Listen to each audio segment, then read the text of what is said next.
Chapter 81. The Demon-Slaying Alliance 2. Tianhe City, Lord's Mansion. Knock, knock, knock. The door of the Lord's Mansion was knocked on by a man in black. The door creaked open a crack, and the old steward of the mansion, hunched over, let the man in black enter upon recognizing his identity. Lord Xiang, something bad has happened. As soon as the man in black entered the mansion, he walked towards the inner door. Lord Xiang, with white hair and beard, was anxiously pacing in the room, clearly in a bad state. Shopkeeper Qian, what is it? Though anxious, Lord Xiang remained patient in his questioning, hoping to hear good news, as he had been inundated with bad news lately. Shopkeeper Qian was the elder in fine clothes who had heard the news at the Rujiao Inn. Lord Xiang, something terrible is happening. Some unruly elements in Tianhe City are organizing a demon-slaying alliance. They are gathering forces to kill the river god. If they fail to kill him, the fate awaiting Tianhe City will be catastrophic, Lord Xiang. Shopkeeper Qian said with deep concern. You don't have to tell me, I already know all this. I just hope there's still time to remedy the situation. Lord Xiang's furrowed brow tightened even more. The pressure he felt was immense, almost suffocating him under the weight of his responsibilities for the city. Have those guys successfully organized the demon-slaying alliance? Shopkeeper Qian's old eyes filled with fear. Seeing Lord Xiang's somber demeanor sent shivers down his spine. Were these madmen dancing on the edge of a blade, risking their lives? Children are their hope. The river god has taken so many of their children. What meaning do their lives have now?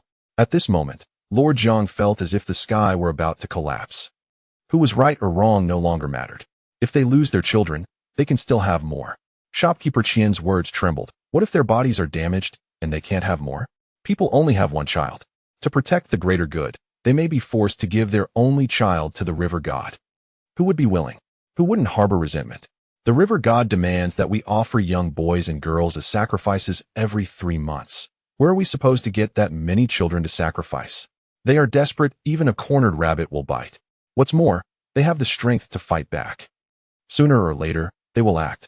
Lord Xiang felt conflicted. He sympathized with the parents who had lost their children, but he also had a responsibility to ensure the safety of tens of thousands of citizens. To sacrifice the entire city for personal vengeance was too selfish. Lord Xiang, why are you still pacing? Hurry and send someone to stop those madmen. If you can stop them, the entire city will be grateful to you. Shopkeeper Qian urged anxiously. Can you be quiet? I'm very troubled right now. I already sent people to intercept them when I received the news. You telling me now is too late. Lord Xiang slammed his cane down, angrily shouting at Shopkeeper Qian. Then we can only wait for news in silence. I hope it's not too late. Upon hearing Lord Xiang's words, Shopkeeper Qian felt relieved. As long as Lord Xiang's people could successfully stop those madmen, there was still a chance to crush their plans before they could wreak havoc. Lord Xiang, it's bad. There's no one left at the main base of the demon-slaying alliance. While they anxiously waited, a very bad piece of news finally reached Lord Xiang's ears. The people he sent had failed to stop them. Go look elsewhere and see if they're in another place. Hurry. Lord Xiang's trembling hands revealed his inner turmoil. Things might be developing in the worst way possible. If the city were flooded for days, almost no one among his citizens would survive. They would all die in this city, and he would become a historical sinner. What should he do? Lord Xiang, these madmen have gone beyond control. The consequences of their defeat will be terrifying. The citizens of Tianhe City must escape to save themselves. Right now, fleeing is the only option for survival. Although leaving home is a bitter experience, we will face numerous hardships, but it's still better than dying at the hands of the river god's revenge. Shopkeeper Qian quickly shared his plan with the worried Lord Xiang. Chapter 82. The river god presses down on the city. Outside Tianhe City, there was a large river 0.5 kilometers away from Tianhe City. 10 large ships floated on the river, filled to the brim with strong, muscular men. These strong men, armed with weapons, plunged into the river, fueled by anger and resentment. This was the spot they had finally settled on. This location was determined because fishermen had caught an enormous scale here, measuring half a meter long and incredibly tough. The suspicions surrounding this area gave them hope to kill the river god. Thus, the demon-slaying alliance was formed, rallying 500 skilled fighters to join forces to eliminate the evil river god. A quarter of an hour later, the river became turbulent, and then blood began to flow out, increasingly thick and red. The heavy smell of blood attracted fish from the surrounding areas, which flocked to feed in this region. Until the river finally calmed, No one from the 10 ships returned to the surface. The ships continued to float away, drifting farther and farther. After Wang Xiaowen left the Rujiayan, he had learned about the events unfolding in Tianhe City and finally understood why the women were burning paper money at the dock. This so-called river god treated the citizens of Tianhe City like livestock, coming every 3 months to collect tribute, specifically choosing tender young boys and girls to eat. His tastes were indeed very particular. This river god was truly heinous. Now there's a demon-slaying alliance in Tianhe City. I wonder if they've achieved anything. It would be best if they could kill the river god, but if they can't, he will definitely retaliate. If that time comes, the entire city will be the first target of his revenge. The citizens will suffer the most. With disasters looming, diseases, and crops failing, these livelihood issues will pile up, leading to countless deaths among the populace. Wang Xiaowen stood by the riverbank, looking at the vast river, holding a jug of drunken heart. Instead of feeling liberated, he felt a sense of oppression. Turning to see the women who had finished burning paper money had all gone home, leaving behind a pile of ashes. Life is like this. Everyone is busy every day. Decades later, they will ultimately find that in the end, it's just a pile of bones. Though the outcome is already predetermined by fate, life must go on.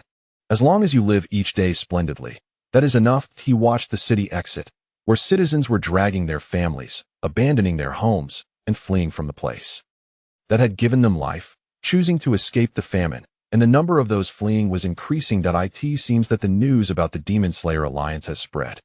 The people in the city are afraid of the failure of the Demon Slayer Alliance and have no choice but to flee, just because they fear the so-called river god's revenge. Wang Xiaowen watched more and more people escaping from this cursed place, and he just quietly observed. It was perfectly normal for these citizens to choose to flee. If he were a common citizen, powerless in the face of impending disaster, he would also feel despair. Whoosh. Suddenly, the once calm river surged with fierce winds, dark clouds gathered, and the waves on the river began to rise higher and higher. Crack. When the black clouds pressed down to a certain extent, thunder erupted, startling all the citizens of Tianhe City. The river god is angry. Run. Those scoundrels have finally angered the river god. Hurry. Get out of the city. The faster the better. Lord River God, I beg you, spare us. If you can let us go, I'll offer you longevity tablets. Once the river god's anger was apparent, the city lord and the citizens fled, knelt, and were all terrified, trembling in fear. The thing I least wanted to see has finally happened. Alas, this is the fate of us Tianhe City citizens. It's unfortunate to be born in Tianhe City, but who can we blame? The city lord looked at the black clouds pressing down on the city, feeling blocked in his heart. He was powerless to change anything and could only lament the unfairness of fate towards them. Dainyu, why are you so foolish? That is the river god. How could you secretly go and kill without telling me? The river god is not something we common folks can defeat. You are truly confused. How could you make me bury my white-haired parent? You are so unfilial. How am I supposed to live now? By the riverbank, an elderly man with gray hair held the child who had been washed ashore by the giant waves. His child was already dead, with most of the body already eaten, leaving only a section of the chest and head, with some blood still flowing from the wound. The corpse's eyes were wide open, unable to close in death. The old man wept bitterly, tears streaming down his face. His child was in their prime, and he was already old. They were the only two left in the family. What meaning did their lives hold now? Chapter 83, Chaos in the City. Wang Xiaowen watched the citizens of Tianhe City desperately trying to escape, remaining silent. As righteous cultivators, it is our duty to protect the safety of the people as much as we can. If I had not witnessed the river god's evil, I would not care if he destroyed Tianhe City. But now that I am here, if I do not save the citizens from this danger, my heart will be obstructed. Once my heart is obstructed, my cultivation will not progress. So for the sake of my heart's smoothness, this river god must die. Thinking of this, Wang Xiaowen silently jumped into the river and disappeared from the surface. Alas. So young, why can't he think clearly? While the river god hasn't yet covered the city with great waves, he had the chance to escape and live well outside the city. What a pity, such a young age, but without any ability to withstand pressure. One of the elderly men by the river, who was identifying the bodies washed ashore, sighed and shook his head at the scene of the young man jumping into the river. What a beautiful youth, but he couldn't think straight, truly a waste. The waves by the river grew bigger and bigger, and the citizens of Tianhe City fleeing were increasingly terrified. The scene in the city was chaotic, with all sorts of things dropped along the escape route. Even family members, toddlers, or the elderly who couldn't walk were dropped like garbage in the city, and the citizens acted as if they didn't notice, desperately fleeing for their lives. They were only concerned about themselves. Father, mother, where are you? Nan misses you. Wu. A little girl, just 5 years old, with a cute appearance and big round eyes, stood helplessly on the main road of the city, crying on the ground, alone and without help. Move aside, don't block my way. Another family fleeing came over and, seeing the little girl crying, looked anxious. Upon realizing she was blocking his way, he kicked her aside. The man's kick was neither light nor heavy, but it hurt the little girl's waist, causing her to cry even more sorrowfully. Don't cry, little one, we are all forsaken people. An elderly man beside the little girl, panting as he walked, trembled as he tried to soothe her injuries, hoping to ease her pain. Grandpa, I miss my daddy and mommy. Woo. With the old man's care, the little girl finally found a sense of reliance and cried even more sadly. Alas, child, sleep for a while. When you wake up, it won't hurt so much. The old man was very aged, his eyes cloudy and his expression calm, as if he had grown accustomed to the life and death of the world. His eyelashes were almost gone. In the entire Tiana city, this pair of old and young was just a microcosm. There were many more abandoned people like them. The waves grew larger and larger, and the city gate became congested due to the large number of people trying to escape, with limited space. The citizens dragging their families were burdened with too many trivial belongings, resulting in nearly all of the citizens being stuck at the gate, slowing their escape. I am Zhao Zhuzi of the Zhao family, don't step on me. Because of the congestion, a middle-aged man accidentally twisted his foot and was pushed down by those behind him. When the people behind saw some space, they stepped right over him, not caring whether there was someone underneath their feet. At this critical moment, escaping was the priority. Under the threat of the waves created by the river god, once the flood submerged the city, no one would escape the fate of drowning. Therefore, at this moment, whoever could escape Tiana City had the hope of survival. Gradually, with the first person being trampled, there would be a second, and slowly, more and more people were trampled beneath, especially children and the elderly. Some were already gasping for breath, on the verge of death. My child, are you okay? A mother saw her child trampled to the ground and was instantly terrified, bending down to pull her child up. However, the people behind pushed her down, and they were trampled mercilessly by those above. Not good, they're already dead. Nan, we must stand up, those beneath us are dead. If we don't get up, we will die too. Nanan's mother was horrified, her skin crawling in fear. At this moment, if they wanted to survive, they had to rely on themselves. Only in this way could they have a glimmer of hope, otherwise, both mother and daughter were doomed. Chapter 84. The wind stops and the rain ceases. The waves grew larger and larger, the crests piled higher and higher. Thunder rumbled, lightning flashed, and heavy rain poured down. The pea-sized raindrops, whipped by the howling wind, struck the faces of the townspeople painfully, and some tender-faced children were left bruised by the relentless downpour. Chaos reigned in Tiana City, where some children and the elderly sat under the eaves, waiting for death, one clueless and ignorant, the other weak and feeble. With the city gates congested, how could they find a way out? Incidents of trampling at the city gates were on the rise, and soon the ground was piled up by a meter. People continued to step over bodies, unsure if they were alive or dead. The hurricane on the river persisted, and the waves kept growing, reaching a height of 30 meters. Boom, boom, boom. The waves on the river finally surpassed 50 meters in height, crashing down with tremendous force onto the dock of Tiana City. In an instant, boats were destroyed, houses shattered, and the elderly and children were swept far away by the giant waves, choking on water as they gasped for breath. Countless townspeople in Tiana City watched the next, even more powerful wave approach, their eyes filled with fear and despair. Suddenly, the fierce wind ceased, the tide receded, dark clouds scattered, and the rain stopped. In a scene reminiscent of the apocalypse, the nightmare faded, and Tiana City regained its vitality. How is this possible? A townsman gazed at the restored calm of Tiana City, his face filled with disbelief. Oh God, heaven has finally heard my prayers. The river god's curse has finally ended. An old woman, who had been praying, quietly closed her eyes, sincerely thanking the heavens for their mercy and for not forgetting the townspeople. I thought I was destined to die, but I didn't expect to live a little longer. An elderly man, who had been preparing to wait for death, trembled with tears of joy. Although he had made peace with mortality, who would want to die if given another chance to live?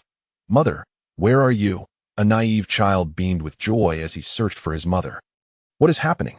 Who saved us? The lord of the city stood on the top floor, utterly astonished.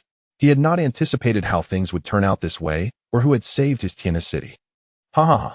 The river god's curse has been broken. We no longer need to flee.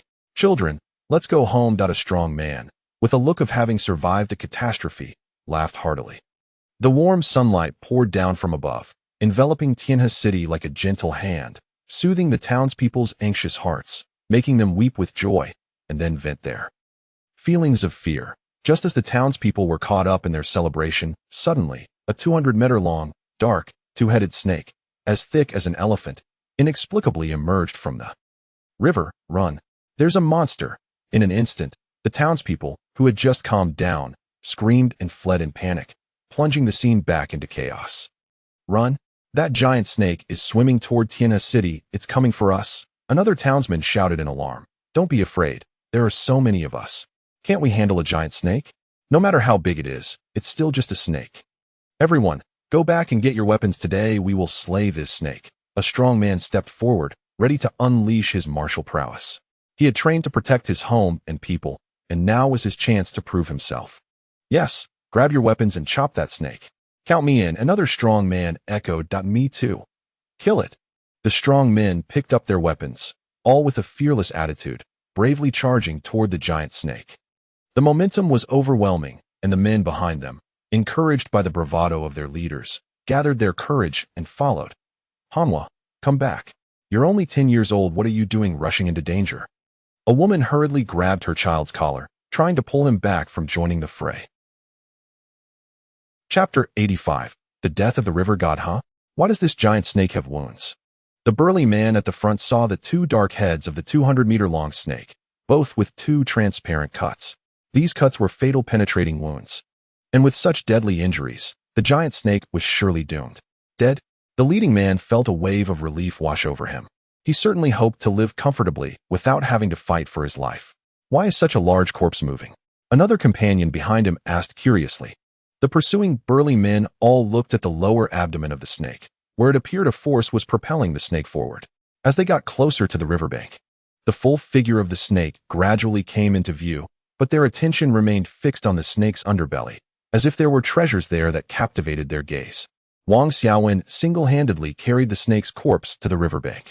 He glanced around and saw thousands of people watching him, feeling somewhat embarrassed as it was his first time being surrounded by so many onlookers. Although I helped you kill the river god you despise. Isn't this welcome a bit too grand? I didn't exert much effort, just 2 strikes, Wang Xiaowen said bashfully, scratching his head and quickly taking a sip of wine to calm his nerves. Is this really the river god? One burly man couldn't comprehend it. The river god who could summon wind and rain was this black snake? It only took 2 strikes to kill the river god, just 2 strikes. Another burly man was dumbfounded, unable to find words, wondering whether the river god was weak or if they were even more useless. Ha ha ha, the river god is dead. The river god is finally dead. What a relief for the people. But my child can never come back, sob. Another burly man laughed maniacally, but as he laughed, he began to cry. Good riddance, good riddance. Such a scourge deserves to die 1,000 deaths. A woman ran over to join in the excitement, and upon discovering the river god was dead, immediately began cursing at the black snake's corpse. Big brother, can we eat this black snake? A little girl asked with a curious tone. Of course we can eat it. This afternoon, we will have snake soup. Wang Xiaowen also enjoyed eating it and hadn't had snake soup in a long time. He missed that delicious taste. Oh, we're having snake soup this afternoon. The child's joy was so simple. As long as there was something to eat, no matter how painful the previous events were, they could easily forget. Thank you, Immortal, for descending to save the people of Qingyang City from peril. We, Qingyang City, will erect a statue in honor of the Immortal to express our gratitude. The city lord knelt before Wang Xiaowen, speaking earnestly. Yes, please leave your name, Immortal, so we can honor you. The other citizens of Qingyang City saw their lord kneel and naturally followed suit, from trembling old men to crying children, all kneeling before the Immortal to express their gratitude for saving them from disaster. You all get up. I'm not an immortal. You're all older than me. This is shortening my life. Get up quickly. Wang Xiaowen dared not accept such great respect and hurriedly stepped back, shouting for the citizens to rise. Everyone, please get up. I'm not an immortal. I just happened to pass through Tianhe City and saw the monsters harming the people, so I took care of it. It's nothing serious. Wang Xiaowen personally helped the city lord up, smiling. Once the city lord was up, all the citizens followed suit. Phew, I was scared to death. I just hope my life isn't shortened. Wang Xiaowen visibly sighed in relief. Chapter 86. The Death of the River God 2. The Man-Eating Scourge, the River God, has been eradicated by the immortal's arrival. After the great joy and sorrow, the citizens of Tianhe City faced the remnants of their shattered lives. With the chaos in Tianhe City, as citizens collided and trampled one another, some deaths were inevitable. Fortunately, the number of casualties was not high. Many citizens could still be rescued, still holding on to life. I did my best to hunt that black snake. But I wasn't quick enough and was a step too late, ultimately leading to the deaths of some citizens. This is an irreparable harm. Wang Xiaowen looked at the wailing citizens at the city gate, feeling a bit pained, but life is like this. Achieving perfection is simply impossible. During the time when the waves crashed against the city, all of Tianhe City was in panic. At the city gate, a stampede occurred, and many fallen citizens were lost forever, never to rise again. Those who lost loved ones were either crying, dazed, foolishly staring, or weeping. We, the citizens of Tianhe City, are still alive thanks to your arrival, Immortal. You saved the lives of thousands of us. We owe you our lives, and in the future, if you need anything, we will do our utmost to help. The city lord accompanied Wang Xiaowen, speaking earnestly. You don't need to repay me. I do things for my own satisfaction, not for rewards. Wang Xiaowen calmly replied to the sincere city lord, not caring at all. I've heard that this black snake has devoured many children from Tianhe City. Today, I will hand over the black snake's corpse to you, so you can skin it, peel it, and eat its meat, allowing you to vent your anger. I'll wait for you to cook the snake well, and then feast on it. I wonder if that will work. Wang Xiaowen said, looking calmly at the city lord.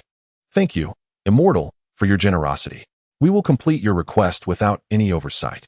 The city lord wanted to kneel again, doing so for the sake of his thousands of citizens, who were fortunate to have the chance to skin and butcher the evil river god.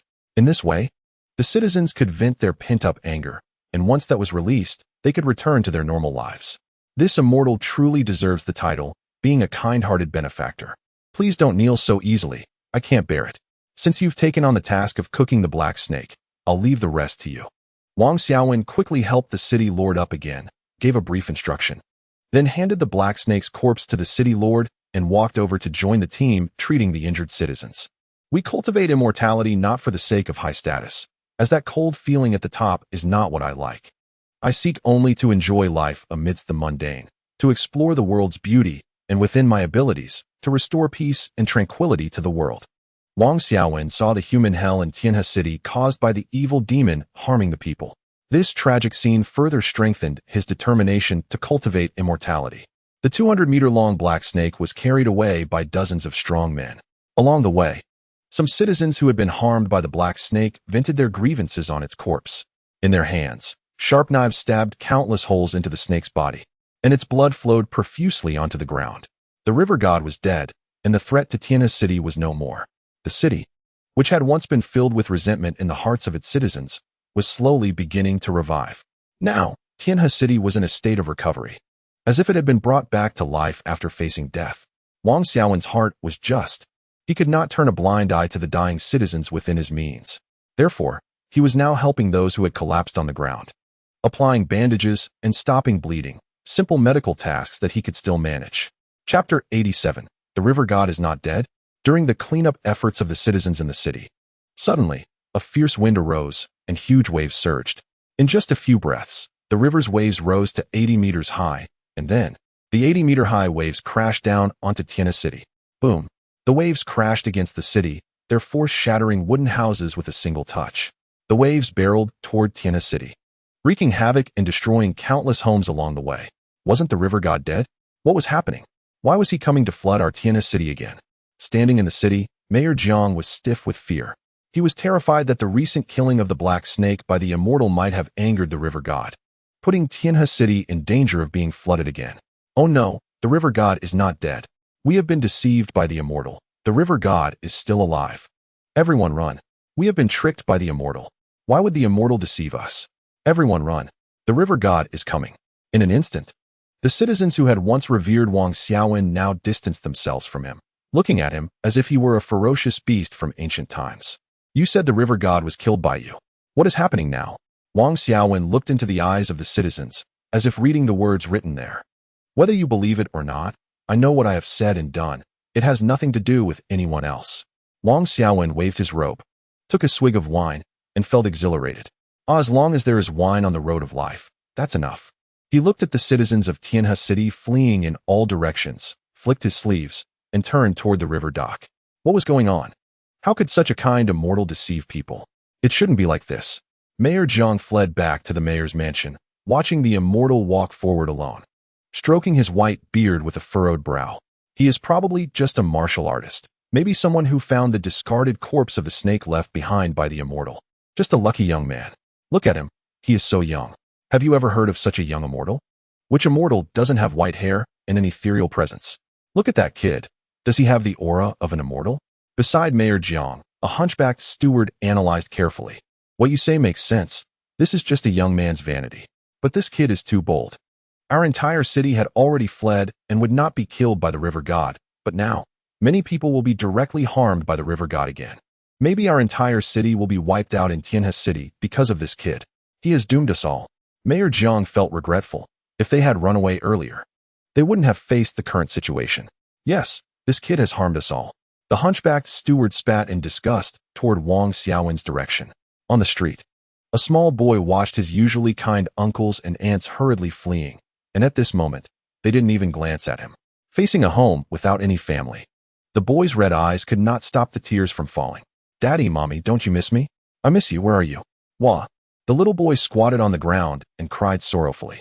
A strong man watched as more and more citizens crowded at the city gate. He frowned and hurried home to gather money and food, then rushed toward the city gate with a large iron hammer in hand. Last time, I was forced to squeeze in the crowd without a proper weapon. Now that I have this big killing tool, let us see who dares to push me. If anyone dares to squeeze me again, I'll smash them with one blow. The man's eyes were filled with hatred because his wife had been trampled to death during the last crowd surge. This time, he would not hold back. Chapter 88. The might of the black snake on the escape route. A thin man complained to his wife. It's that fake immortal who has harmed us. We had already escaped from Qingyang City last time, but when we heard that this kid had killed the river god, we came back. Who would have thought that this fake immortal is just a self-righteous scammer? Beside him, his wife was desperately fleeing, completely ignoring her feminine image.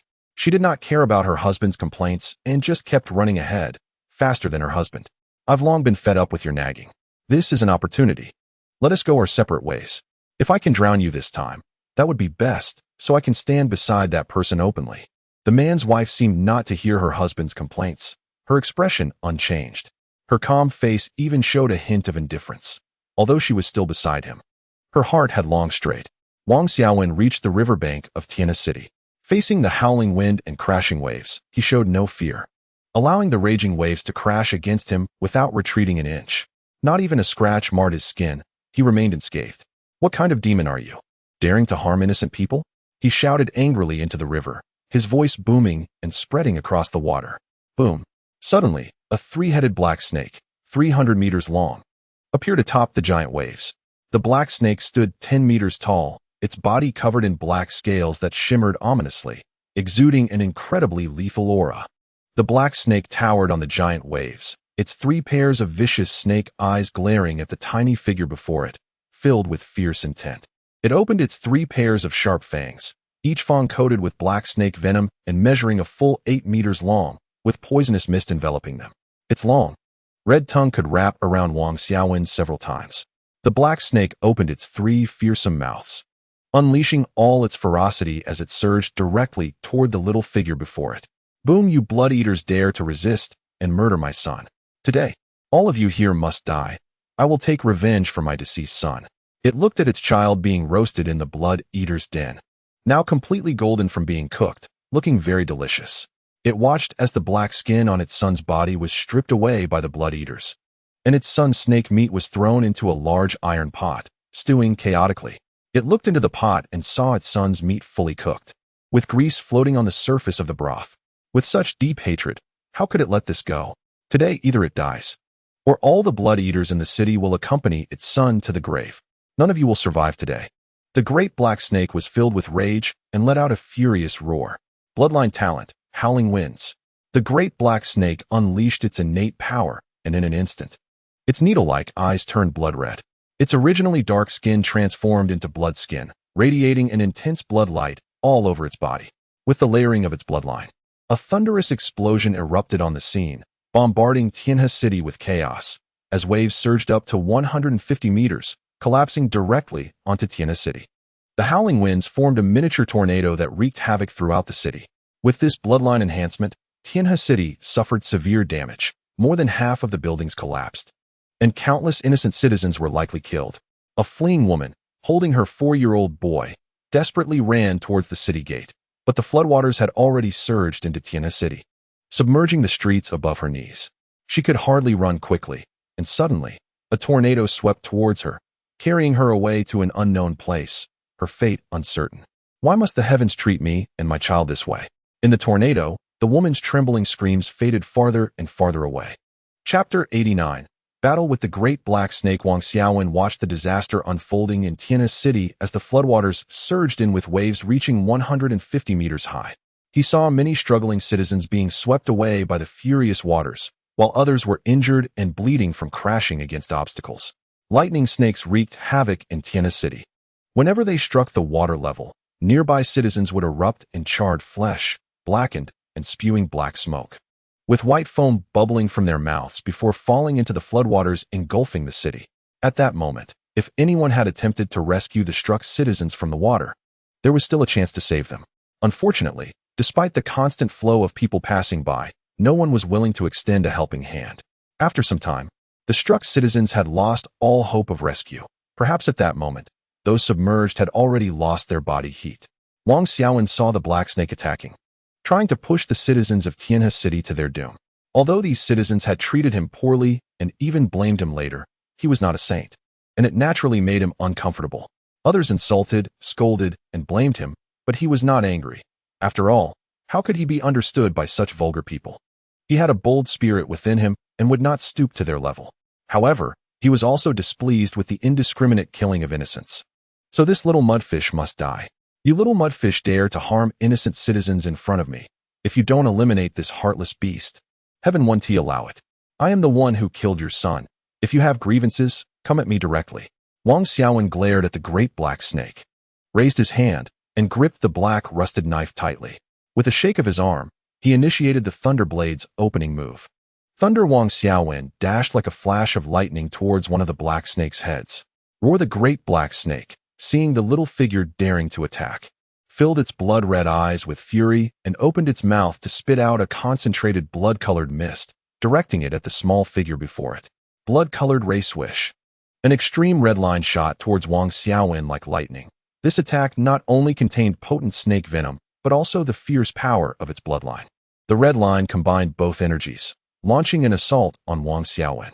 The great black snake was a peak second-tier demon beast, having awakened the power of its bloodline, equivalent to a human cultivator at the innate peak.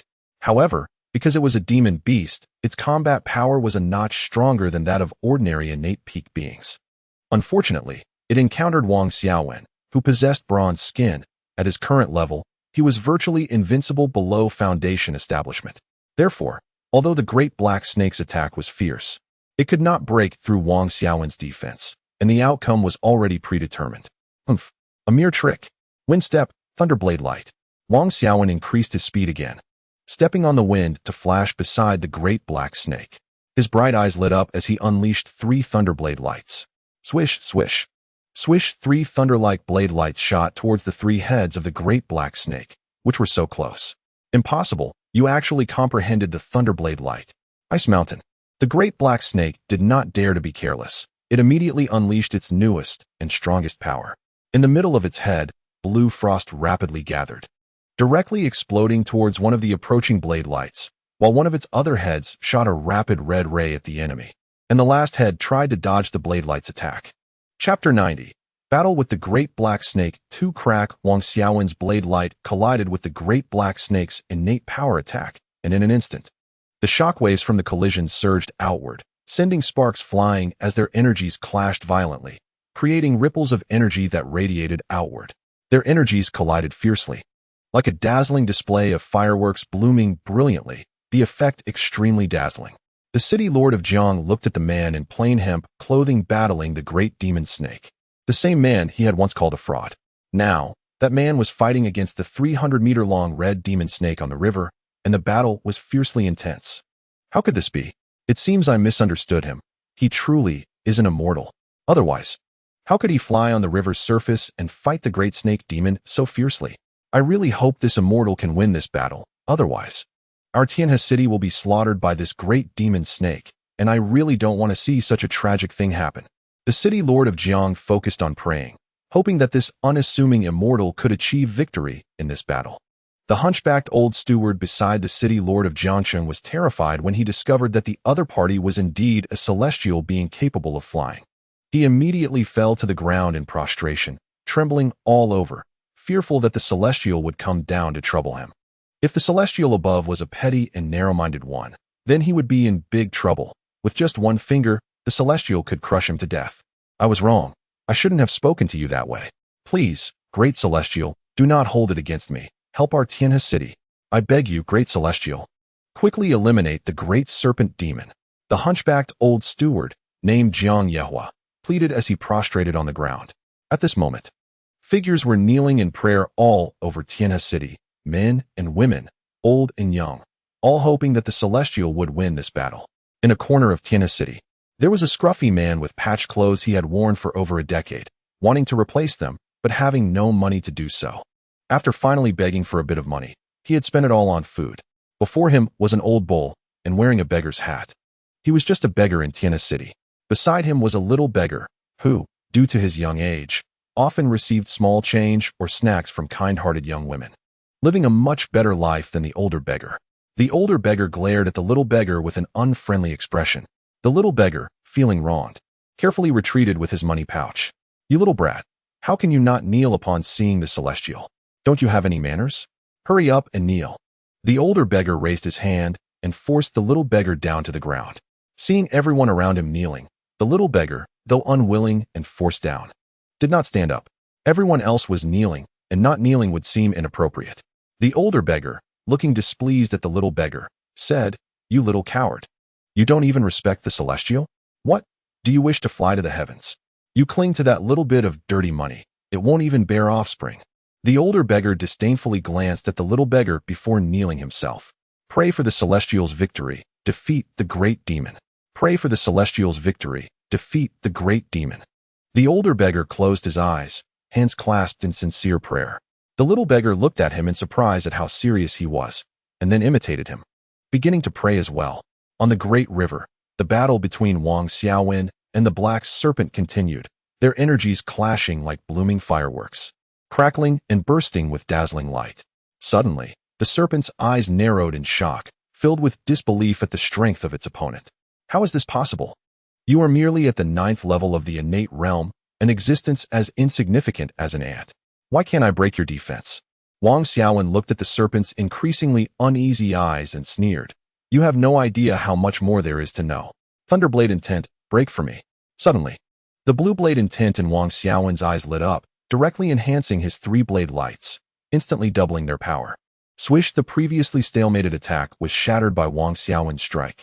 The 3 heads of the black serpent were pierced through by the suddenly unleashed blade light, each head suffering an irreparable penetrating wound as the attack passed through completely. Chapter 91.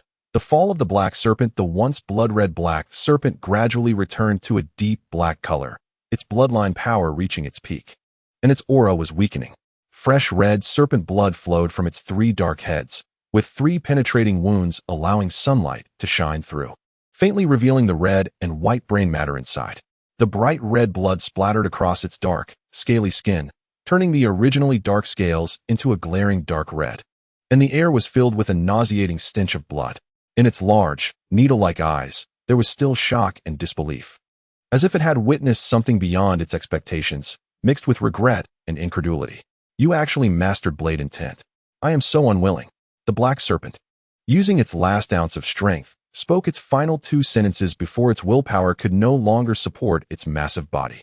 Finally, it fell helplessly into the depths of the river. Wang Xiaowen watched as the black serpent's corpse sank deeper into the river, its blood being drawn away by the rushing waters, turning large areas of the river red. He was not surprised by the black serpent's fall. Instead, his eyes held a newfound caution. The outside world was indeed full of opportunities, but also dangers. Just after leaving Qingyang Sect, he had encountered such a formidable black serpent demon, and it had forced him to use his trump card, the Thunderblade intent, to defeat it. He believed that outside there were many beings stronger than the black serpent. He was not invincible, nor was he truly strong. Many powerful beings could still challenge him. So he needed to be more careful in his future endeavors. Wang Xiaowen suddenly thought of something, and he laughed at himself. He was still very young. With a long road ahead, life must continue. Being so young and overly cautious would only lead to ridicule, and a brilliant life would be wasted. Ah, Black Eel. I'm in need of a dish to accompany my wine for my intoxicated heart, and you just happen to be perfect for making barbecued snake jerky. This will add a delightful culinary experience to my journey. As he thought of the dish, he looked at the sinking black serpent and imagined the cooked pieces that would satisfy his hunger. He laughed 3 times and then jumped into the blood-red river, using one hand to push the black serpent's corpse to the surface, dragging the several thousand-pound body as easily as if it were a small chick heading towards Tianhe City. In Tianhe City, the ruins were everywhere, with the river flooding the city, causing the citizens to suffer immensely. Many houses had been destroyed by the floodwaters, and countless citizens were injured. Some were tragically caught in the flood when it surged into the city, their luck failing them, perishing in the water-filled Tianhe City. The bodies of the deceased citizens had grown cold, and the fallen corpses were eventually discovered by their loved ones, who cried out in heart-wrenching sorrow, their wails echoing far and wide, filled with grief and helplessness, leaving the living feeling an overwhelming sense of despair and sadness. The plight of these unfortunate souls was just the tip of the iceberg in Tianhe City. Across the city, more citizens were praying for the celestial engaged in battle on the river to defeat the great demon. All their hopes were pinned on the celestial fighting fiercely. At a certain moment, all the citizens who were praying suddenly erupted with excitement. They were beaming with joy, feeling incredibly lighthearted. As the heavy stone in their hearts was finally lifted, they shouted, venting their pent-up frustrations, embracing each other, and weeping tears of joy. All of this was released from the hearts of the praying citizens. They had waited far too long for this day, and some, even before reaching this day, had already perished. Chapter 92. The Fall of the Great Black Snake 2. A woman looked on with tears of excitement as the demon Hebo, who had cursed their entire city, was finally slain by the immortal with 3 flashes of blades. She was overwhelmed with emotion, tears streaming down her face. God knows how despairing she felt when Hebo devoured her newborn child. At the moment she gave birth, she wanted to escape this cursed city with her child. But she was terrified. How could a weak woman like her survive with a newborn in a world of chaos? Her husband had a business in Tianhe City, and they had to abandon everything to flee. If they lost their source of income, how would they face the hardships of a wandering life? Was it worth it to confront such an uncertain future for a newborn? At that time, she often faced such soul-searching questions. Her inner turmoil and fear ultimately led to her child's demise. Her child was devoured by the demon Hebo as a meal, and this event haunted her, becoming an insurmountable obstacle in her heart. In her dreams, she often saw her child extending a bloody, chubby little hand towards her, calling her name in a hazy vision, the mournful voice seeming to blame her for her cruel heart. In her sleep, she would often wake up suddenly, silently weeping with her head in her hands. Her cries filled with sorrow and desolation, her feelings of regret and hatred entwined, leading her to contemplate ending her own life. Oh, child, do you see? The demon Hebo has finally been taken by heaven. Heaven sent an immortal specifically to take the demon's life. Child, your great revenge has been avenged. However, despite the revenge being fulfilled, she did not feel much joy. Her child was dead, and the dead cannot be brought back to life. This monumental news. When her child finds her in a dream one day, she could joyfully tell her, "My dear, your great revenge has been avenged. A kind immortal helped us. You can rest now." The citizens of Tianhe City were harmed by Hebo, and it was not just her family. Thousands of families were suffering similarly. However, at this moment, their expressions after avenging their grievances varied. Some wept with joy, others cried sorrowfully, some were dazed, and others appeared frenzied with complicated emotions. Yet, at this moment in Qingyang City, those surviving citizens finally cast off the heavy stone weighing on their hearts. They felt relief, redemption, and great freedom. Although their emotions were different, they shared one commonality. They were all very happy, genuinely happy from the bottom of their hearts. Wang Xiaowen carried the corpse of the great black snake demon to the riverbank, where he was surrounded by tens of thousands of citizens of Qingyang City, all focusing their attention on him. Following the lead of the city lord, the remaining citizens of Qingyang City bowed deeply to him with great sincerity. Wang Xiaowen looked over and saw a sea of citizens of Qingyang City kneeling before him. Faced with such a scene, he quickly turned to the side, allowing the thousands of kneeling citizens to bow towards the roaring river outside Qingyang City. The city lord, feeling ashamed, led the crowd in a loud voice. "Thank you, Immortal, for saving the tens of thousands of citizens of Qingyang City. We are eternally grateful for your great kindness.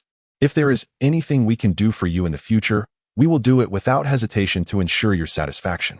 We can collectively create a statue of faith for the Immortal, burning incense and worshipping daily.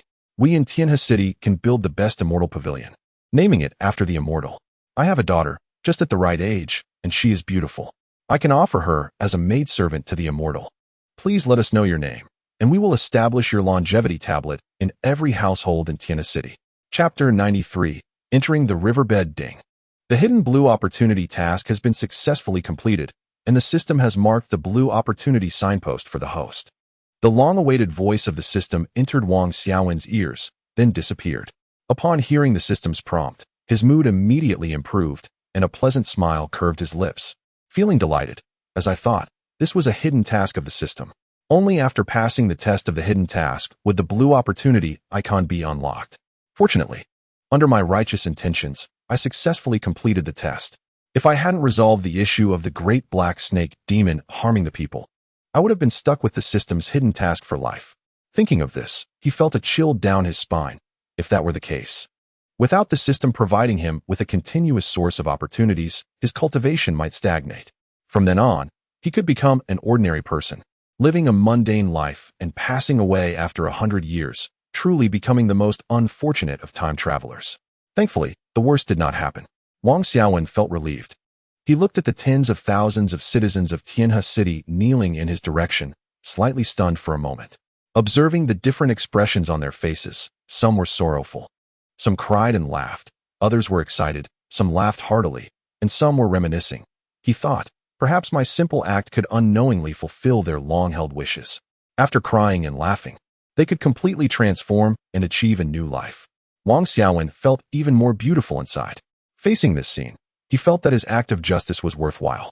He did not seek any reward from the tens of thousands of citizens of Qingyang City. He only hoped that they could emerge from their suffering and live out a completely new self. I suddenly remembered a saying, "Eliminate one evil to save thousands of people." It seems I have just accomplished such a feat. He felt even prouder. Wang Xiaowen was proud but did not lose himself. He did not accept the kneeling of so many people. He feared that if he accepted the kneeling of those older than him, he might shorten his own life. So he turned to the side, avoiding the direction of the citizens' bows. He looked at the sincere Qingyang City lord kneeling in front of him and said, "Everyone, please get up. I can't bear your kneeling. Also, take this big black snake demon I have in my hand and roast it. I have other matters to attend to. So I won't delay here any longer. When I have time, I'll come back to collect the roasted snake meat, and you can eat it too. Just remember to save me some. I'm leaving now." After Wang Xiaowen finished speaking, he left the corpse of the big black snake demon in Qingyang City and turned to walk into the river. In just a few breaths, he had already submerged into the river and disappeared from sight. "Farewell, Immortal." Qingyang City Lord sincerely bowed. "Farewell, Immortal, and may you return triumphantly." The citizens behind him called out. Wang Xiaowen walked at the bottom of the river, observing the beauty of the underwater world. As if he had stepped into a different realm. His clear eyes were filled with curiosity as he saw different fish swimming playfully around him. And he noticed the rippling river water swaying the aquatic plants, dancing with the waves. He held the water-repelling pearl in one hand, which created a blue light shield around him, sealing him off from the water completely. The water-repelling pearl also provided him with a foot of space, and the air within this space was enough for him to breathe comfortably. He had obtained this water-repelling pearl from the boiling clear lake bottom, 15,000 meters away from Qingyang Sect, where it had been lost inside the black ring of a corpse. Now, he could use the water-repelling pearl to walk normally at the bottom of the river. Chapter 94. The underwater world. Wang Xiaowen walked towards the blue system icon at the bottom of the river, along the way seeing many discarded items left behind by humans. He saw a fish frolicking on the wreckage of a large ship, and he also spotted many human and animal bones, quietly and lonely entombed beneath the river. While walking underwater, Wang Xiaowen suddenly stumbled, nearly tripping over something. He looked down and realized it was a thin, long hemp rope tangled around his ankle.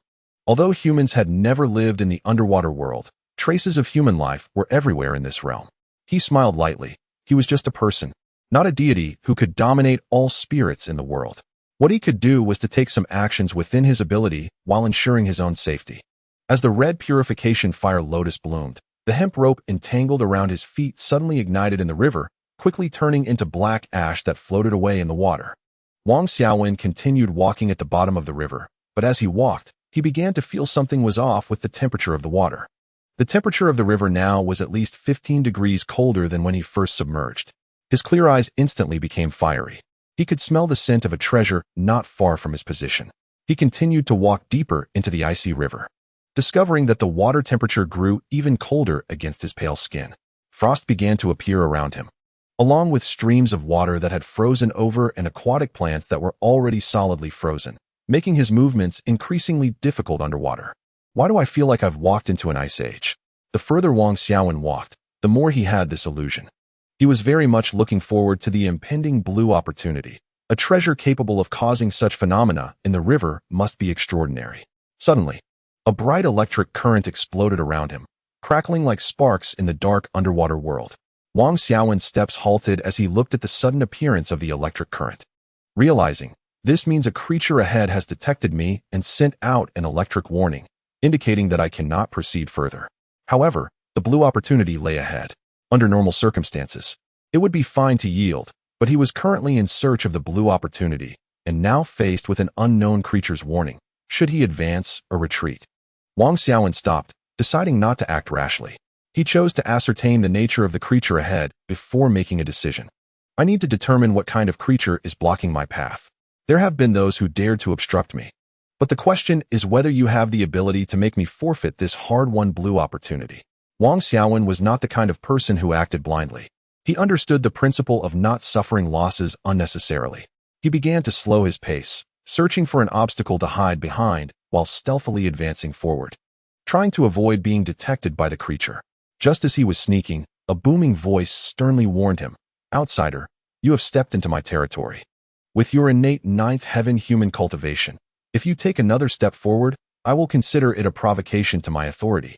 And then you can't blame me for taking action against you."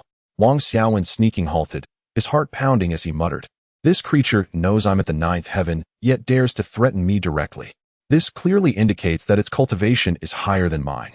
However, a sly glint flashed in his clear eyes as he coldly chuckled inwardly. "My true combat strength has never relied on my apparent cultivation. It will depend on whether you have the ability to withstand it." Chapter 95. The electric eel roar crackle in a frozen underwater cavern. A 10-meter-wide head of a dark brown eel-like creature emerged, surrounded by flickering white electric sparks, crackling and accompanied by hissing noises, causing the transparent ice fragments in the water to tremble slightly. The moment it appeared, it generated high-frequency electric currents around itself, causing the fish swimming nearby to quickly flee. The fish saw it and, like seeing a plague god, wished to hide far away.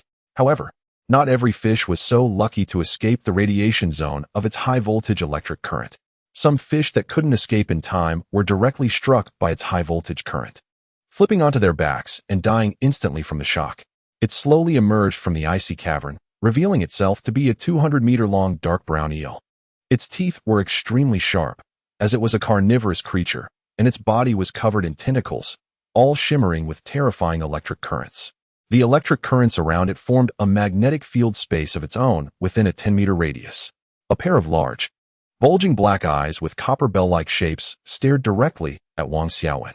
Its mouth, filled with sharp teeth, opened with an angry voice. "Human, I have already warned you. You insisted on trespassing into my territory. Since you have done so, you have violated my taboo, and this is you seeking death. Don't blame me when you die." After finishing its words, the black-brown electric eel shot directly towards Wang Xiaowen. Its ferocious fangs were bared, and a huge stench immediately spread underwater as its gaping mouth lunged to bite him. It charged at Wang Xiaowen with immense and overwhelming ferocity. Upon seeing the specific creature, Wang Xiaowen felt a sense of relief. The formidable opponent he expected did not appear. Instead, it was just a large electric eel. Although it was somewhat large, it did not pose a significant threat to him. He could kill a 300-meter-long black snake, let alone this 200-meter electric eel. Both the black snake and the electric eel were second-tier peak demon beasts, but their innate powers were different. The black snake had the ability to control water with its immense strength, while the electric eel's ability lay in its high voltage. It never needed to get close to kill or hunt. It could simply release its high voltage, and many prey would be electrocuted, allowing it to feast on the corpses. Originally, the electric eel was in a good mood today because the black snake it hated had finally disappeared. It seized the opportunity to occupy the black snake's territory, claiming the underground ice cave as its own. It had long coveted this position but had only been able to watch with wide eyes due to the black snake's occupation. However, it hadn't been long since it took over the ice cave when a human kid showed up.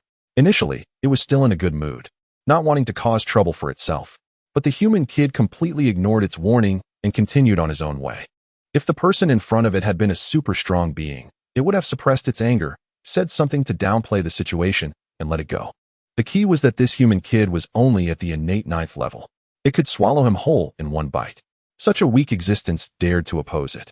It was curious to know who gave the kid the courage to disregard its words. Chapter 96. High-voltage electric eel 2. Wang Xiaowen looked at the charging high-voltage electric eel without retreating a single step. He felt no tension. Instead, he was quite relaxed.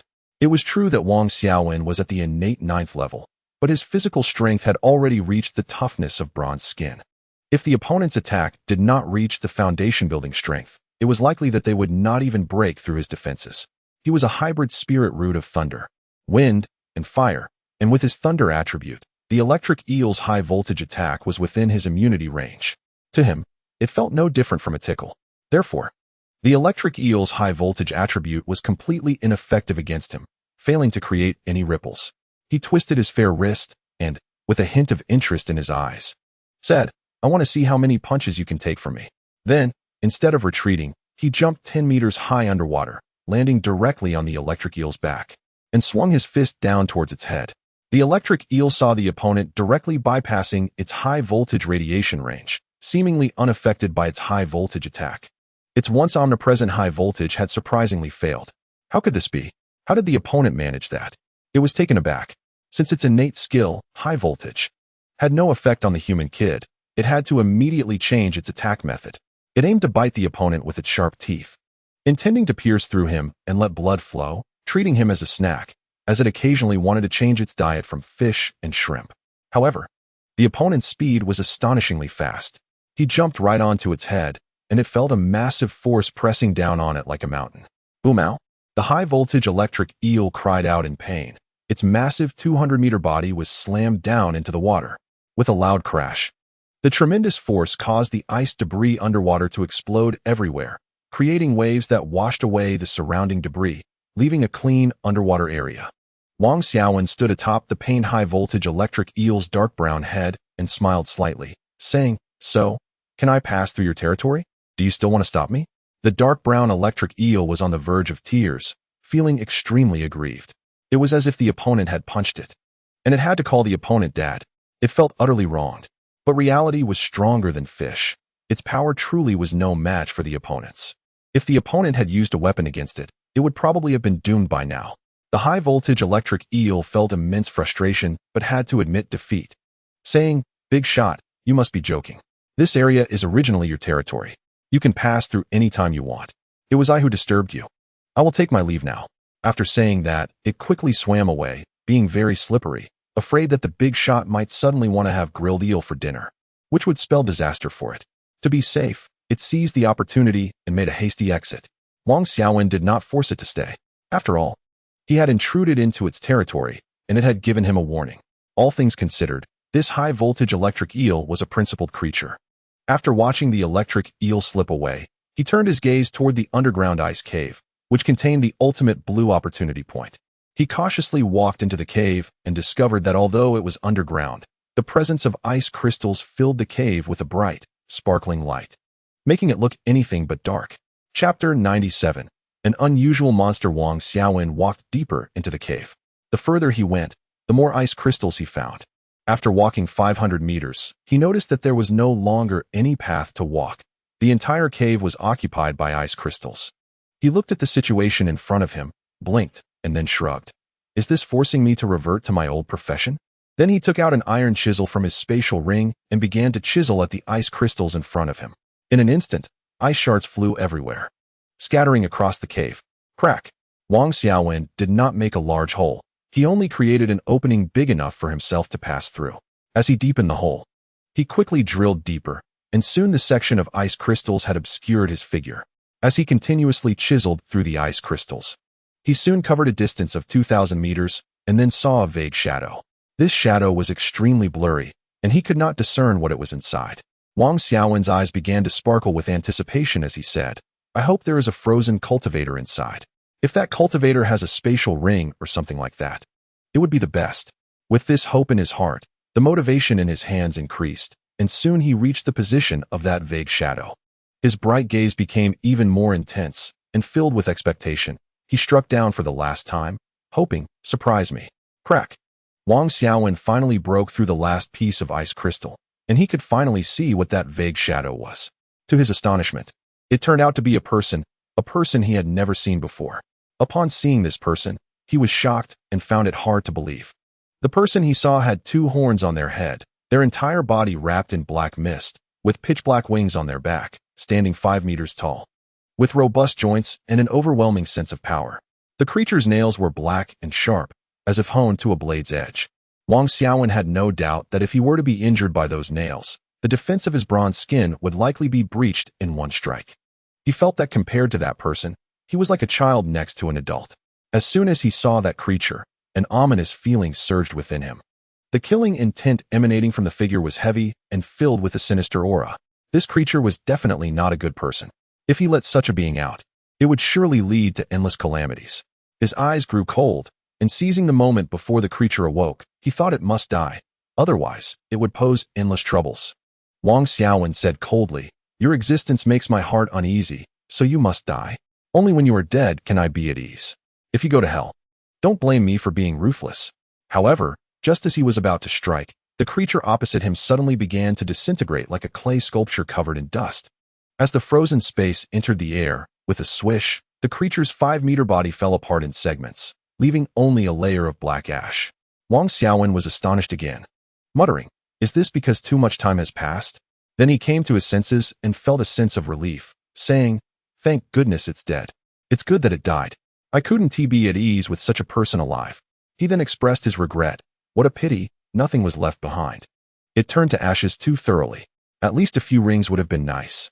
Reality was like this, and he had to face it. Soon, he chuckled to himself and quickly cast this matter aside, picking up his chisel and continuing to dig deeper into the ice crystal. Crack!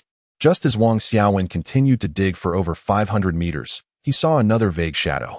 With the experience from the last excavation, his heart skipped a beat, and he muttered, Could it be another monster?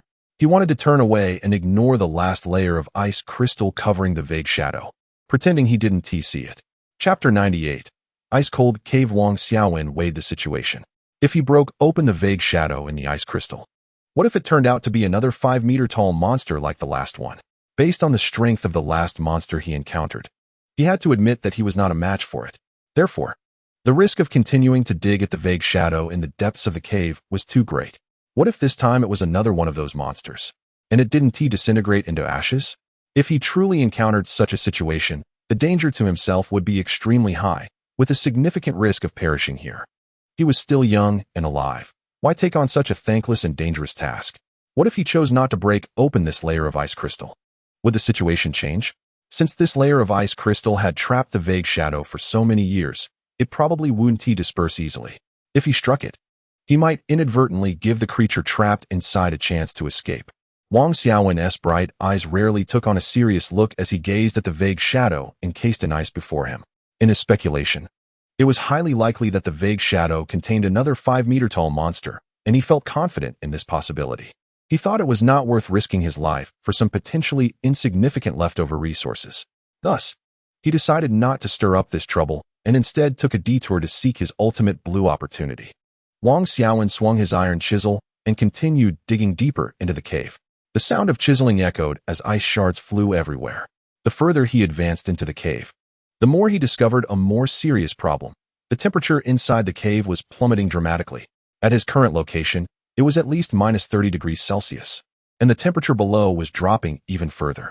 The deeper he went, the colder it would get. Now, he had a robust body with bronze skin, which had a high resistance to cold. It was this bronze skin that allowed him to traverse places where even 5-meter monsters had not dared to go. However, now his bronze skin was starting to stiffen, also showing signs of freezing. If he didn't find a better way to cope, he might end up like the 5-meter monster, eternally frozen in this cave until turning to ash. He looked at the blue system arrow still guiding him forward. Feeling suspicious in his heart, he speculated, could it be that the system already has another backup host ready? Even in this situation, it still wants me to go deeper into the cave? If I go in, I might just freeze into an ice sculpture. Is the system trying to kill me? He struggled to move his joints, now so stiff from the cold that he could only move in slow motion. He gazed at the blue system arrow in front of him, wondering, the system is still directing me deeper into the cave because it believes I have the ability to enter, but perhaps that ability is something I haven't utilized yet. Suddenly, he thought of a solution, and his bright eyes lit up. I know how to solve this problem. Purifying Fire Lotus. Activate. Boom. In an instant, as the red purifying fire lotus burned within his body, the stiffness that had gripped him finally disappeared, and he could move freely again. Wang Xiaowen was very satisfied, saying, "Great, as expected of the naturally born purifying fire lotus. With you, I could bathe in the Arctic glaciers without fear." He shook off the stiffness in his limbs and body as the purifying fire lotus dispelled the cold within him. His body gradually warmed up, and the stiffness vanished completely. Now he was lively again. Chapter 99. Sky Blue Eye Soul. Wang Xiaowen picked up the iron chisel once more and began to chisel at the ice crystals deep within the cave. With each strike, he was getting closer to his ultimate blue opportunity. Just when he no longer feared the cold and continued to carve through a distance of 500 meters, he finally reached the end of the blue opportunity point. He saw a small pool of water, which was quite peculiar. In a cave frozen into ice crystals at 5,000 meters, this small pool was still flowing, producing a faint sound of rippling water. Notably, the color of this small pool was a sky blue stream. When Wang Xiaowen saw this small pool, his bright eyes nearly bulged out, and the corners of his mouth involuntarily began to curl up, rising higher and higher until his expression became radiant. He couldn't contain his joy, exclaiming, "Oh my! It's the legendary Sky Blue Eye Soul. How many talented individuals have sought after such a treasure, yet here I am, witnessing it. This is the Sky Blue Eye Soul, a material capable of forging the foundation of the heavenly way. Such treasures can fetch astronomical prices at auctions for even a small vial, let alone here, where there is an entire small pool. I'm going to be rich. I really am. This is definitely a true treasure. There is so much of it. My journey under the great river has truly been worthwhile." Upon seeing the Sky Blue Eye Soul, Wang Xiaowen's face lit up with joy, and he smiled broadly, his mouth nearly stretching to his ears, his bright eyes almost sparkling with little stars. His mood was exceptionally cheerful. The Sky Blue Eye Soul was indeed a great treasure. For him to forge the foundation of the heavenly way, the Sky Blue Eye Soul was precisely one of the materials he needed. There are countless cultivators in the world, but why are there so few who reach the foundation of the heavenly way? It's all because treasures like the Sky Blue Eye Soul are extremely hard to find. Moreover, the Sky Blue Eye Soul is merely one of the materials needed for forging the foundation of the heavenly way. One can imagine how difficult it is for cultivators to achieve this. Some cultivators, unable to find the necessary treasures for forging the foundation of the heavenly way, have no choice but to lower their standards, opting for earthly-level foundations or even lower. However, there is a significant difference between foundations. A powerhouse with the Heavenly Way foundation can easily defeat a powerhouse with the earthly foundation due to the vast gap in their chosen materials. In the innate realm, cultivators' strengths are often quite similar, with the main differences lying in their weapons and physical bodies. Only when they reach the foundation stage do the subtle differences become starkly apparent. Among the foundations, the Heavenly Way foundation is the strongest. Cultivators who reach this stage will have a bright future ahead of them, with a longer path to walk. Those who choose the yellow or mysterious level foundations, however, will find their paths narrowing, and even achieving a weak golden core realm may become their peak. There are countless cultivators who need to establish their foundations, yet the materials for doing so are few. This depends on each cultivator's opportunities and innate backgrounds. Those with talent and background may find top-tier foundation materials waiting for them from birth, while those with lesser backgrounds may struggle and toil daily, yet still find it hard to obtain even a fragment of the necessary materials. Although Wang Xiaowen was only at the innate 9th level, improving his innate cultivation was not difficult for him. On the contrary, he was now even more interested in treasures that could help him forge the foundation of the heavenly way, like the sky blue eye soul before him. Chapter 100. Sky Blue Eye Soul 2. Wang Xiaowen happily packed all the Sky Blue Eye Soul into his black spatial ring. It wasn't until he couldn't find any more Sky Blue Eye Soul in the icy cave that he turned around, feeling satisfied and ready to leave. Suddenly, he remembered a serious problem. This thought doused his previously excited mood with a bucket of cold water, causing his heart to thump as he muttered with a serious face. Oh no, in my excitement, I completely forgot about that blurry shadow trapped in the ice crystals. If I take all the Sky Blue Eye Soul and the ice melts, that shadow will automatically be released. What if that shadow is a living 5-meter tall monster? If it comes out and wreaks havoc, that would be a huge risk. In an instant, Wang Xiaowen faced a difficult choice. If he took the Sky Blue Eye Soul, he would likely have to deal with the issue of the monster awakening next. But if he didn't take the Sky Blue Eye Soul, he would certainly feel regret. After all, he had worked so hard for so long, only to end up empty-handed. He was unwilling to accept that. Wang Xiaowen fell into deep thought, murmuring, "What if I take half and leave half? For safety's sake, I must leave some Sky Blue Eye Soul next to that blurry shadow. This way, that thing will never wake up." Though he was reluctant, for the sake of the common people, he had to make the painful decision. Fortunately, even half of the Sky Blue Eye Soul would be enough for him to satisfy the materials needed to forge the foundation of the heavenly way. Wang Xiaowen returned to the spot where the blurry shadow was encased in ice crystals. He dug a small puddle beside the shadow and reluctantly poured 1/3 of the Sky Blue Eye Soul into it. Instantly, the ice crystals around the small puddle began to crackle loudly, the sound indicating the strengthening of the ice seal. After completing this, Wang Xiaowen turned and walked out of the icy cave, quickly emerging into the underwater world of the Great River. Looking at the carefree fish swimming in the water and the swaying aquatic plants, his mood lightened significantly. A smile crept onto his face as he took out his wine, Drunken Heart, and took a sip of the aged liquor, feeling a wave of relaxation wash over him. He said with satisfaction, "Is there anything that a jar of Drunken Heart can't solve? If there is, then just have 2 jars, ha ha ha." Time passed, and a month later, Wang Xiaowen was walking along a main road outside the city, holding a piece of barbecued snake jerky in his left hand and a jar of Drunken Heart in his right, dressed in a simple gray cloth long gown. His gown was a bit dirty, stained with some grease, and there was a black sesame seed stuck to the corner of his mouth, which he had accidentally gotten while eating the snake jerky. At that time, he had walked up from the bottom of the Great River to Qingyang City, only to find that the 2 large black snakes he had sent had been fully cooked by the city lord and sent to the wine manor. The wine manor was indeed a renowned establishment. The results of the cooking were very satisfying, with a perfect combination of color, aroma, and taste. The wine manor truly deserved its reputation as the best restaurant in Qingyang City, showcasing its exceptional skills. As he walked along the main road with a carefree stride, his expression gradually changed. His eyes started to turn cold, for he caught a whiff of a strong smell of blood. A scent he was very familiar with, the smell of murder. There is one more thing that made him suspicious. On such a large main road, there was actually no one walking around. Clearly, there was a city not far ahead. Isn't this situation too strange? Chapter 101. Bloodstained Fengluo City. Wang Xiaowen walked along the main road of the outer city with a grim face. His good mood had vanished, and he could smell the heavy and unpleasant scent of blood.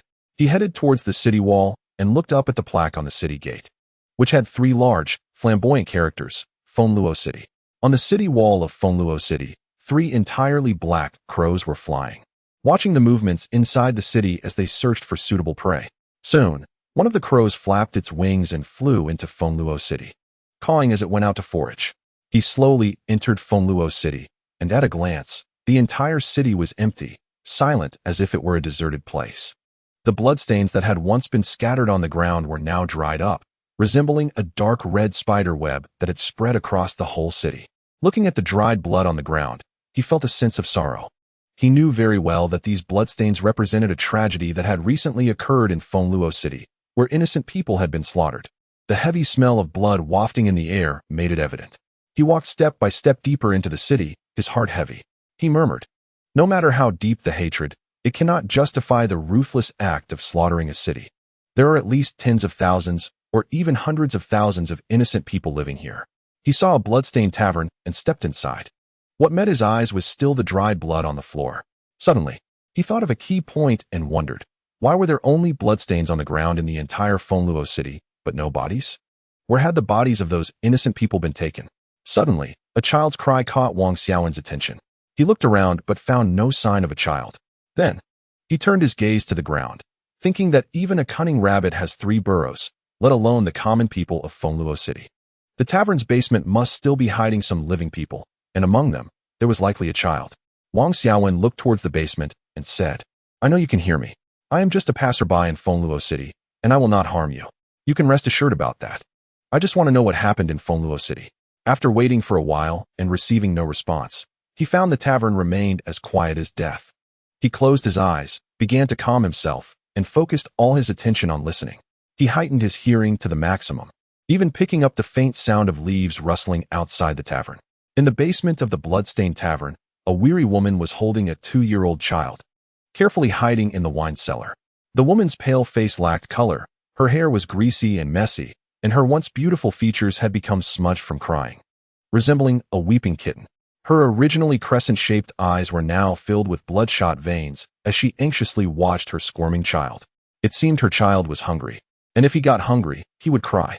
With a potential threat from strangers upstairs, her child could not make a sound at this critical moment, otherwise, both of them might die because of a single cry.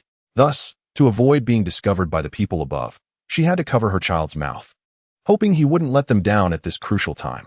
But after all, a child is still a child, and he was being unruly. Feeling uncomfortable, he started to cry loudly, even more fiercely than before. The woman felt helpless. She had heard the sudden arrival of strangers upstairs, and at this critical time when the butchers were killing indiscriminately, she hoped the strangers would stay away from her tavern. But just then, her child started to make a fuss. Chapter 102, Bloodstained Fengluo City 2. As the child's cry rang out, the weary woman immediately became terrified. She feared that this cry would attract the attention of the strangers upstairs, which would put them in a very unfavorable situation. Fortunately, the cry was still small, and she held on to a glimmer of hope that the strangers upstairs wouldn't notice. When she realized that covering her child's mouth with her palm was not enough to silence him, she quickly changed her strategy, tearing open her garment to nurse her child. Only by addressing the root of the problem would her child remain quiet. As expected, the effect she wanted was achieved.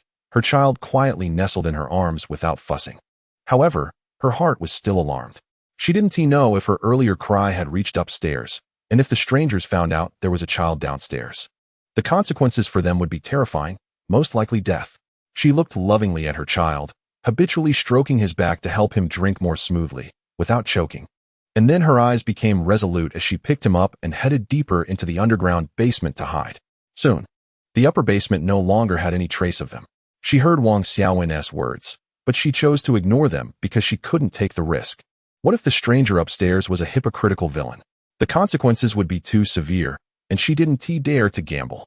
Wang Xiaowen, standing on the floor above, opened his eyes after hearing the sound of the woman covering the secret passage. He was not surprised by her actions. If he were in her position without any power, he would have made the same choice. It was normal. He then turned and walked out of the tavern, heading back to the city road of Fengluo City. Quickly distancing himself from the bloodstained tavern, he felt somewhat stifled. Previously a Qingyang Sect, he had also faced oppression and had seen many servant disciples tortured to death by those in higher positions, falling at a young age. At that time, he often wondered if leaving Qingyang Sect would allow him to live a peaceful and quiet life. However, when he truly stepped into the world, he realized that the oppression among various disciples in Qingyang Sect was merely small disputes. People had to be discreet even when killing someone. Who would have thought that upon arriving in Fengluo City, he would face mass slaughter, with thousands of innocent lives being wiped out in an instant? Feeling frustrated, He took a swig of Zui Huaxian, the fiery liquor stimulating his troubled chest, which made him feel much better. He looked at the bloodstains throughout the city and murmured, "Which force is backing Fengluo City? Is there really no one to manage this?" While walking through the streets of Fengluo City, he suddenly caught sight of a figure in a corner. Wang Xiaowen looked closely but found that the figure had already disappeared from the spot, leaving it empty. He could be sure that he did not see the shadow wrong. His eyesight had always been very good, and the probability of him being mistaken was almost zero. Even if the wild grass on the ground had been pulled out, there would definitely still be some roots left in the soil. How could an entire city, such as Fengluo City, have all its citizens slaughtered completely? Since the bloody inn could hide people, then other places could naturally hide people as well. The reason Wang Xiaowen came to Fengluo City was that he followed the system's guidance. After watching the blue sign in front of him suddenly disappear again, based on his previous experience in Tianhe City, he already knew that he had encountered a hidden system mission. Since it was a blue opportunity hidden mission released by the system, if he wanted to obtain the system's blue guidance opportunity icon, he must break the hidden mission in front of him. However, when he entered Fengluo City, the whole city was almost a ghost town. After much difficulty, he discovered some surviving citizens in a bloody inn, but the hidden survivors were already frightened and had hidden away again. He could not forcibly dismantle the inn to find people. If he did that, it would go against his original intention, so he simply chose to leave. Chapter 103, Bloodstained Fengluo City 3. In a corner of Fengluo City, a strong middle-aged man was rummaging through houses for food. After a while, he looked like a rat returning home, carrying a bag of food, scurrying toward his hiding place. With the food he had gathered, the gloom in his heart dissipated a bit. With this food, his family could survive a little longer. In recent days, he had watched his own children grow weaker day by day, and his wife was also losing weight. It was a bitter feeling to see this. However, the food reserves at home had been exhausted, and he had no choice but to go to other people's houses to take food. After all, many of those houses were already empty. There was no one living there because the owners of those houses had all died. Just 3 days ago, a group of black-clad men with black scarves suddenly appeared in Fengluo City. Behind these black-clad men were several large carts over 100 meters long, pulled by 12 fine horses. On the driver's seat of these carts, there were 3 black-clad men driving together. These carts followed the group of black-clad men. Then, the slaughter began. They walked down the street, drawing their swords and directly attacking innocent citizens. Regardless of age or gender, these black-clad men killed everyone without hesitation. They killed for the sake of killing, basically slaying anyone they saw. The street erupted into chaos as the citizens fled in panic. And some bold men attempted to fight back, but they were all quickly overwhelmed by the black-clad men. The carts followed behind to collect the bodies. The way these black-clad men operated seemed to be solely for the purpose of killing the citizens. At that time, the strong middle-aged man was out on the street with his elderly father and mother, shopping for ingredients for their next meal. They had no idea they would encounter such a horrifying event, with someone daring enough to kill in the streets, showing a complete disregard for the law. Seeing this situation, his immediate reaction was the same as that of ordinary citizens, to flee home and hide. However, his elderly parents, due to their age, could not keep up, and were caught by the black-clad men. Those black-clad men stabbed his father through the heart on the spot. After his father was killed, he collapsed on the street. And his mother, trying to escape and save her own life, also died at the hands of the black-clad men. Then, their bodies were collected by those murderous black-clad men, who, without exception, gathered all the bodies they had killed. At that moment, he was extremely anxious. He ran desperately, trying to get home. He couldn't even think about his parents' bodies because he knew that if he didn't run fast, not only would he fail to retrieve their remains, but he might also be killed alongside them, which would be too costly. During his escape, he discovered another problem. Even the city guards tasked with protecting Fengluo City had been killed by those black-clad men. In his eyes, those black-clad men had become incredibly fearsome, almost an insurmountable existence, which is why he fled without daring to think of resistance. He then took his wife and child into a dark underground tunnel, where he spent day and night listening to the sounds of slaughter outside, the cries for mercy, and the sounds of violence. But more than anything, he heard the painful wails of suffering.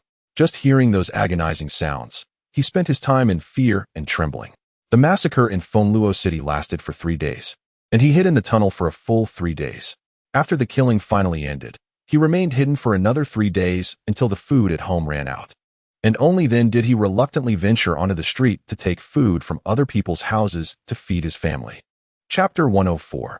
Heavenly Fire Sect. While the strong middle-aged man was on his way home with food, he suddenly saw a young man in a plain gray robe blocking his path. The young man had unwittingly obstructed his way, causing his heart to skip a beat. He thought to himself, "You look young, yet you dare to block my way alone? You think you can contend with me, just a young man? Do you really believe I'm the kind of person who can't wield a knife? You underestimate me. I'm a well-known butcher in Fengluo City, and I can handle a butcher knife just fine. If you dare to make a move against me, let us see what you're made of." He straightened up and spoke firmly to the young man. "Kid, you're blocking my way. If you don't step aside, be careful, I'll teach you a lesson you won't forget. Some people's paths shouldn't be casually obstructed."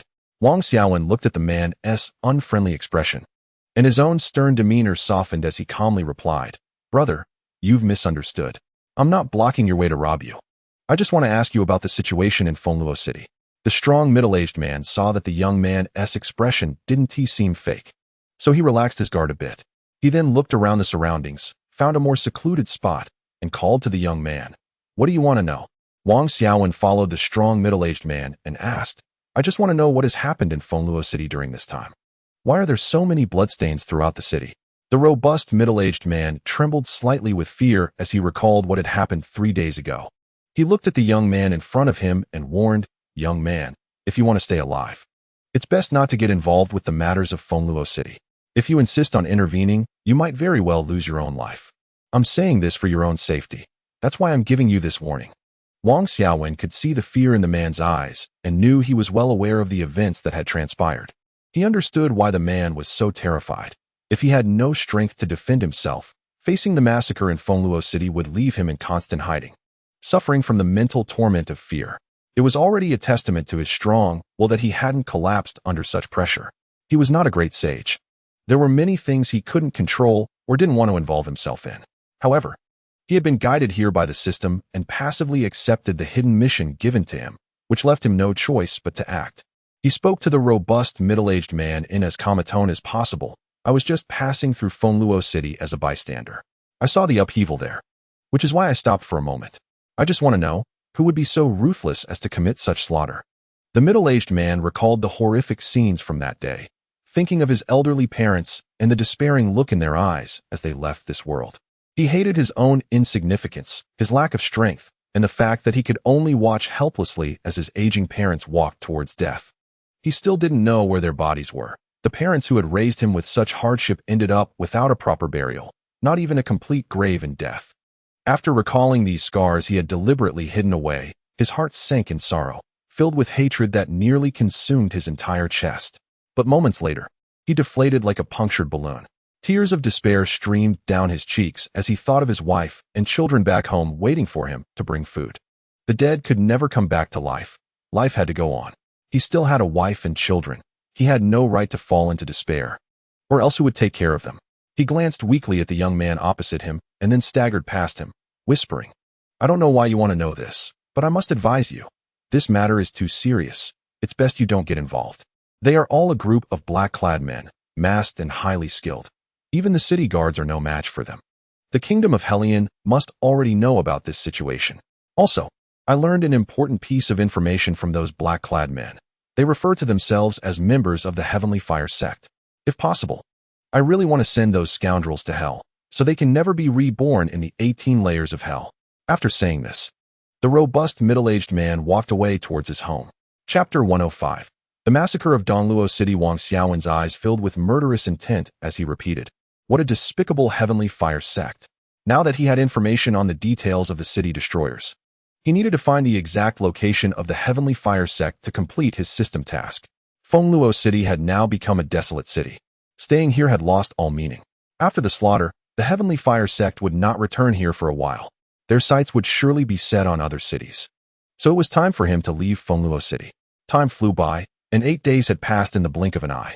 Wang Xiaowen arrived at the city gates of the next city, looking at the grand sign that read Dongluo City.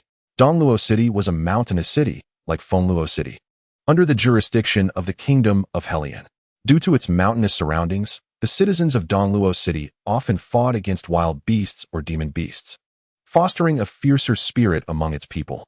This indirectly made the citizens of Dongluo City stronger and more adept at fighting, adding a touch of ferocity to the city. Standing at the city gate, Wang Xiaowen noticed that the gates of Dongluo City were wide open, with no guard stationed. He saw fresh blood flowing inside, and the stench of blood was intense. His ears were filled with the sounds of fierce battle. At that moment, Dongluo City was in chaos, with war drums thundering. He looked ahead and saw a group of black-clad men, masked and armed, dragging a dozen large carts behind them.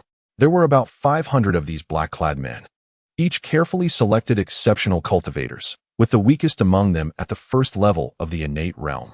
Each of them bore a dark flame lotus mark on their sleeves, and they were implementing a massacre in Dongluo City, just like in Fengluo City.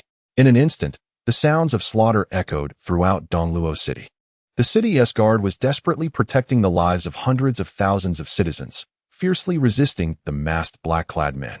Some members of the guard were stationed on rooftops, shooting arrows at the black-clad men, each arrow cutting through the air with a whistling sound that could startle anyone.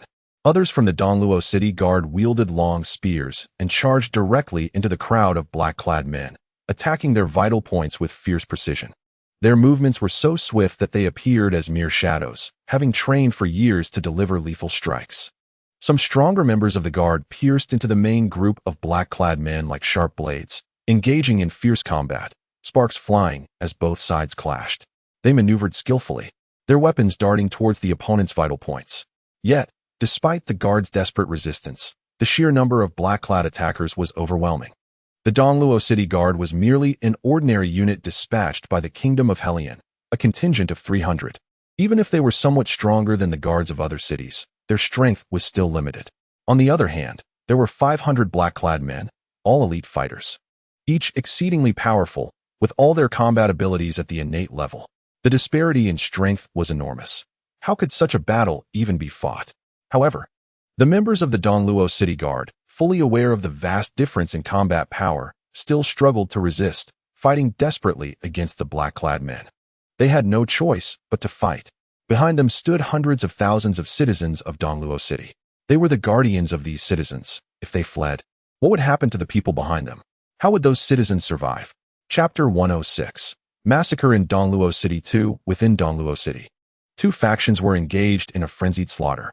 500 black-clad individuals split into 300 battling the members of the guard team, while the remaining 200 plunged directly into the crowd of civilians, wielding their weapons like tigers among sheep, killing anyone in sight.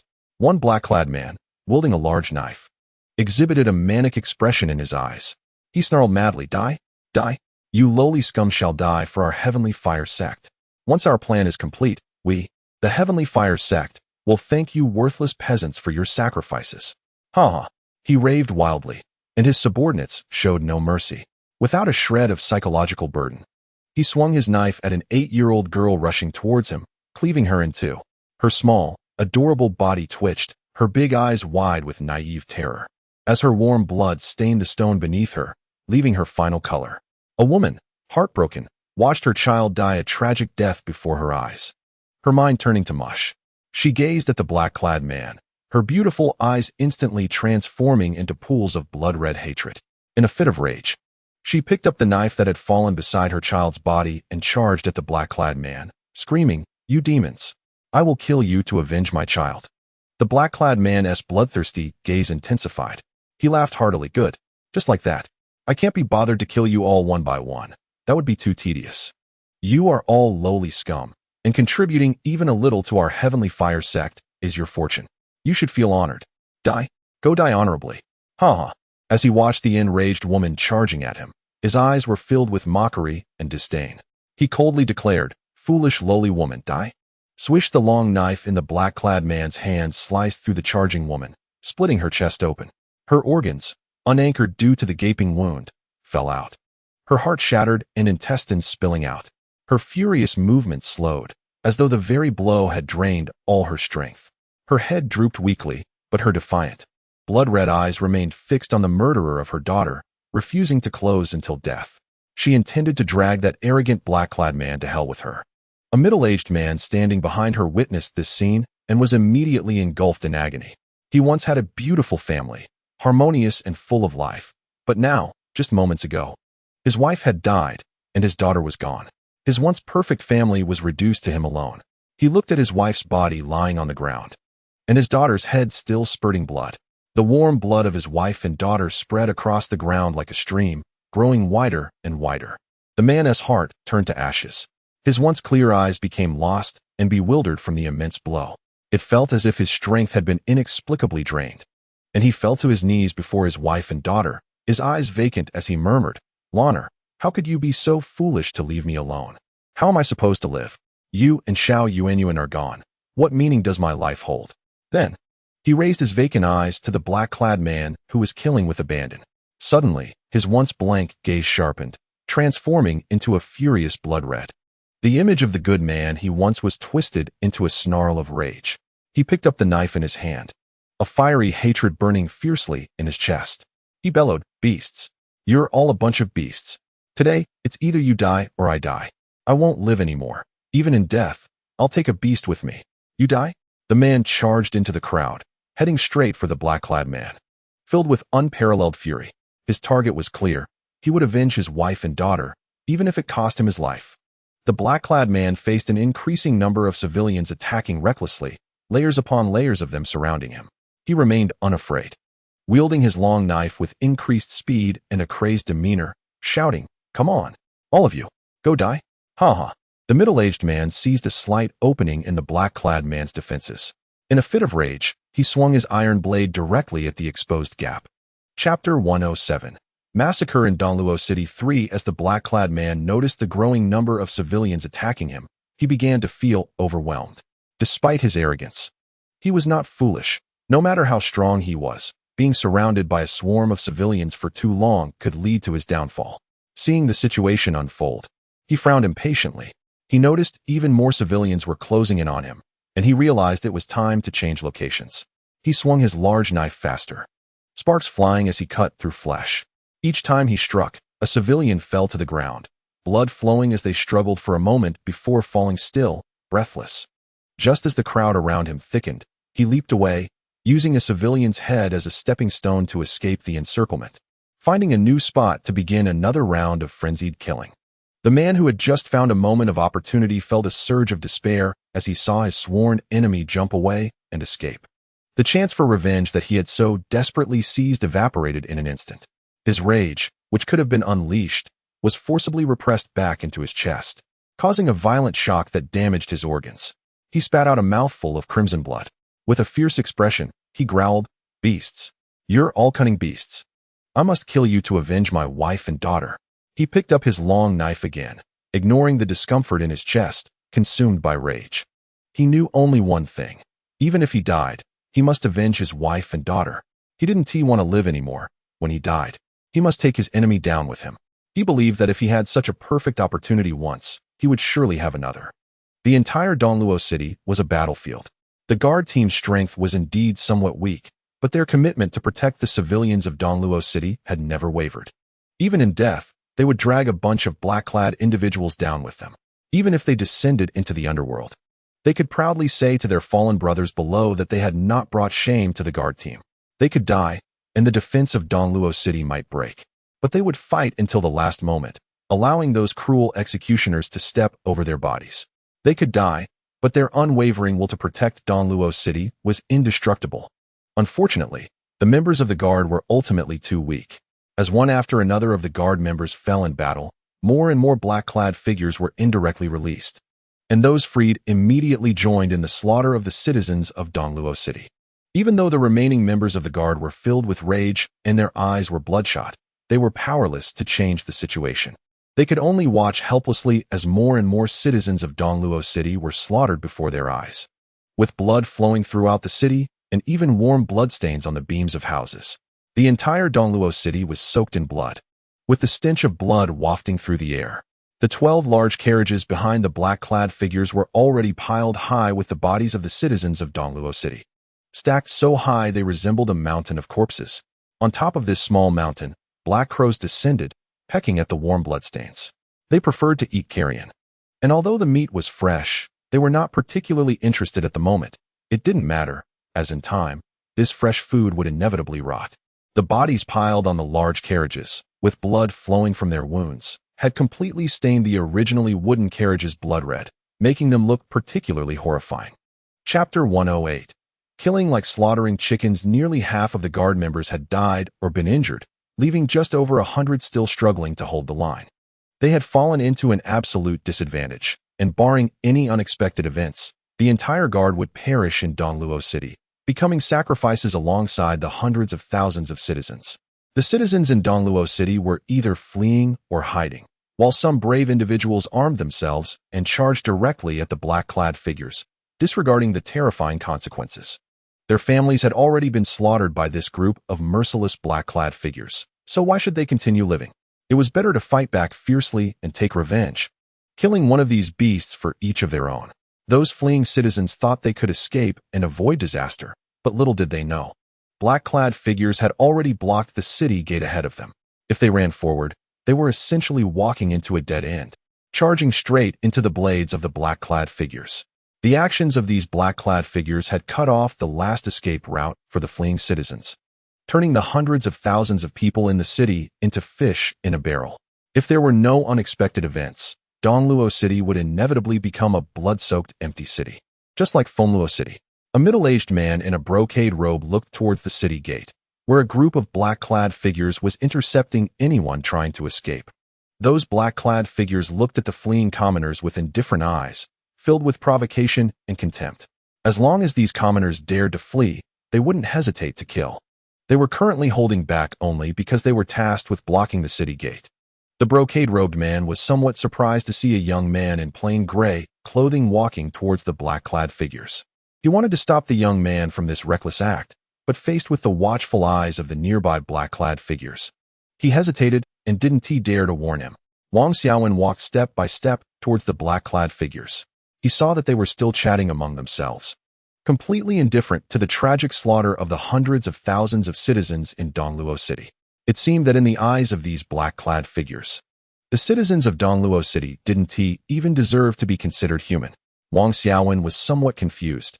Who had given them such a sense of superiority? Did they think their ancestors were not ordinary commoners? Wang Xiaowen's pace quickened, and soon he had a rusty knife in his hand. His speed transformed into a flash of lightning as he charged directly towards the black-clad figures. Swish! One of the black-clad figures reacted quickly. He saw the young man with a black scarf charging towards him and, realizing the speed and target of the attack, shouted in alarm, "Not good. We have an enemy attack." However, before he could finish his sentence, Wang Xiaowen had already beheaded him with a single stroke, and blood immediately gushed from the severed neck, splattering onto the ground. The sudden change at the city gate immediately drew the attention of the nearby black-clad figures. Wang Xiaowen's actions were like poking a hornet's nest, instantly attracting most of the black-clad figures' attention, and they all rushed towards him. One scar-faced black-clad figure was furious and shouted, "Where did this wild kid come from? Daring to kill our Qingyang Sect members? He is simply looking for death. Brothers, let's take him down and avenge our Qingyang Sect brothers." Wang Xiaowen looked at the black-clad figures rushing towards him from all directions. Instead of feeling afraid, he felt a surge of bloodthirsty excitement. He roared, "You slaughter the citizens of Dongluo City as if they were chickens. Today, I will let you beasts see what it means to kill like slaughtering chickens. In my eyes, you are even less than chickens."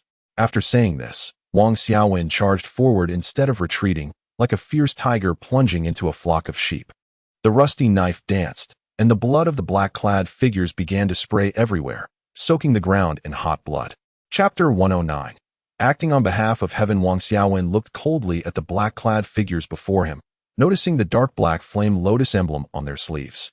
Remembering what the strong middle-aged man had told him about the black-clad figures that had slaughtered Fengluo City, he combined that with the current situation and was almost certain that these were the same group of figures who had massacred Fengluo City. Not long ago, this group had slaughtered hundreds of thousands of citizens in Fengluo City, and yet their ambition was still not satisfied as they came to Dongluo City to continue their massacre. What could possibly motivate them to slaughter ordinary citizens with such fervor? Wang Xiaowen firmly believed that senseless slaughter was not possible without reason. There must be something he didn't know. However, regardless of their motives, if they had to use the blood and flesh of hundreds of thousands of ordinary citizens as a sacrifice, then what difference was there between them and the demons of the world? His gaze turned cold, filled with murderous intent.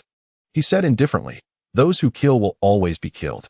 The debts you've incurred will eventually have to be repaid, since the heavens are still asleep. Let me act on behalf of heaven. Die, you group of inhuman beasts. Wang Xiaowen's anger was burning fiercely in his heart. He raised the rusty knife and charged back into the crowd of black-clad figures. His speed was incredibly fast, like a fierce bolt of lightning, constantly changing his attack route among the black-clad figures.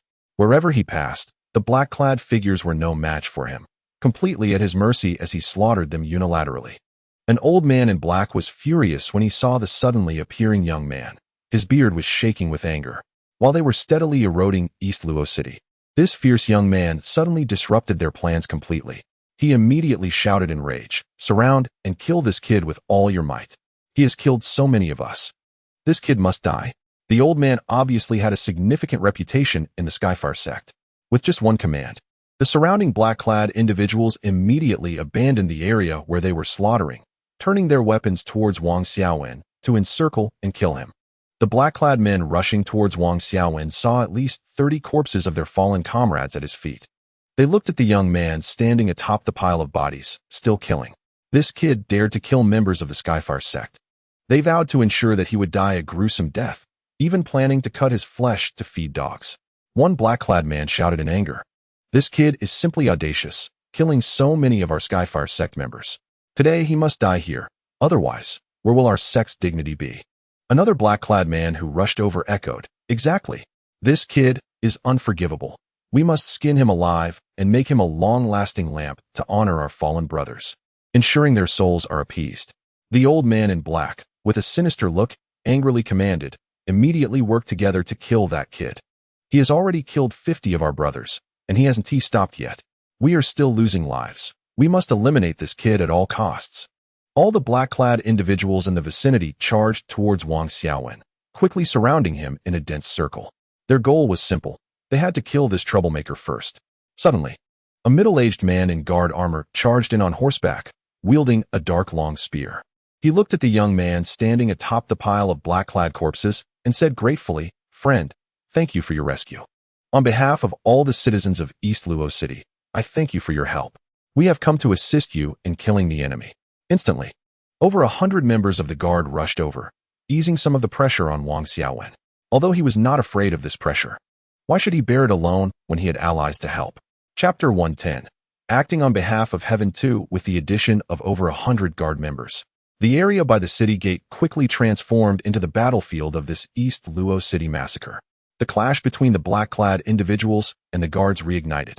Thanks to the powerful combat ability of the young man in gray, the situation in East Luo City underwent a dramatic turnaround, completely reversing the previous disadvantage. The black-clad individuals, who had been playing the executioners, were now continuously losing their lives to Wang Xiaowen, suffering significant losses. Soon, over 100 black-clad corpses lay at Wang Xiaowen's feet. He stood atop the pile, his body seemingly drenched in blood. His originally gray attire was now as red as blood. A strong smell of blood surrounded him. He appeared like a figure made of blood, capable of frightening even innocent children. He looked extremely tragic, yet he had not a single wound on him. The blood was merely splattered from the black-clad individuals he had slain. Despite this, he continued to kill. In his eyes, these black-clad individuals were nothing more than beasts. Murderous beasts. Their existence was a calamity, and as long as he could, he would eliminate them to prevent further harm to the innocent. As the slaughter continued, the black-clad individuals sadly realized that the young man who had already killed over 100 of them seemed to possess endless strength, continuously harvesting the lives of their comrades. Gradually, Wang Xiaowen's image became like that of a towering, killing deity, deeply imprinted in their hearts, slowly eroding their fighting spirit. Eventually, feeling that victory was impossible, their mental defenses crumbled.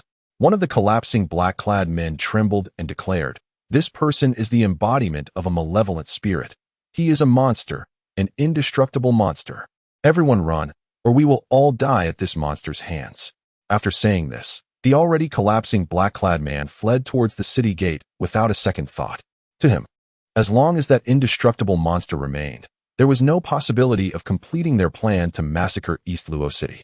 He could kill others without a care, but when it came to his own life, that was simply not an option. So, taking advantage of the moment when the killing deity was momentarily occupied, fleeing was his best choice. With the first person fleeing, Soon there was a second, and one after another, black-clad individuals chose to escape. Seeing this, those still fighting desperately could no longer remain calm. Their fighting spirit began to wane, and they too started to look for opportunities to flee. The old man in black saw that the situation was going awry and angrily shouted, "You all come back. It's just a young kid. A kid who can be overwhelmed by sheer numbers. Why are you so afraid? Come back." However, the black-clad individuals who had already lost their fighting spirit could not be called back by just a few words. They fled towards the city gate without looking back. The old man in black, feeling helpless, muttered, "Well, since it has come to this, I too must flee." He then retracted his weapon and attempted to escape towards the city gate. But his luck was poor. He was targeted by Wang Xiaowen. Wang Xiaowen sneered, "If other little minions want to run, let them go. I can't be bothered. But your status is clearly different. If you wish to escape, you must ask for my permission first." He immediately chased after the fleeing old man in black. The old man, unable to match his speed, was caught in just a few breaths. Wang Xiaowen grabbed him by the back of the neck, lifting him up like a chick. When the other black-clad individuals saw this situation, they did not dare to rescue the old man. Instead, they were relieved that Captain Lin was preoccupied with that demon, allowing them to escape more easily. Captain Lin was simply a great benefactor.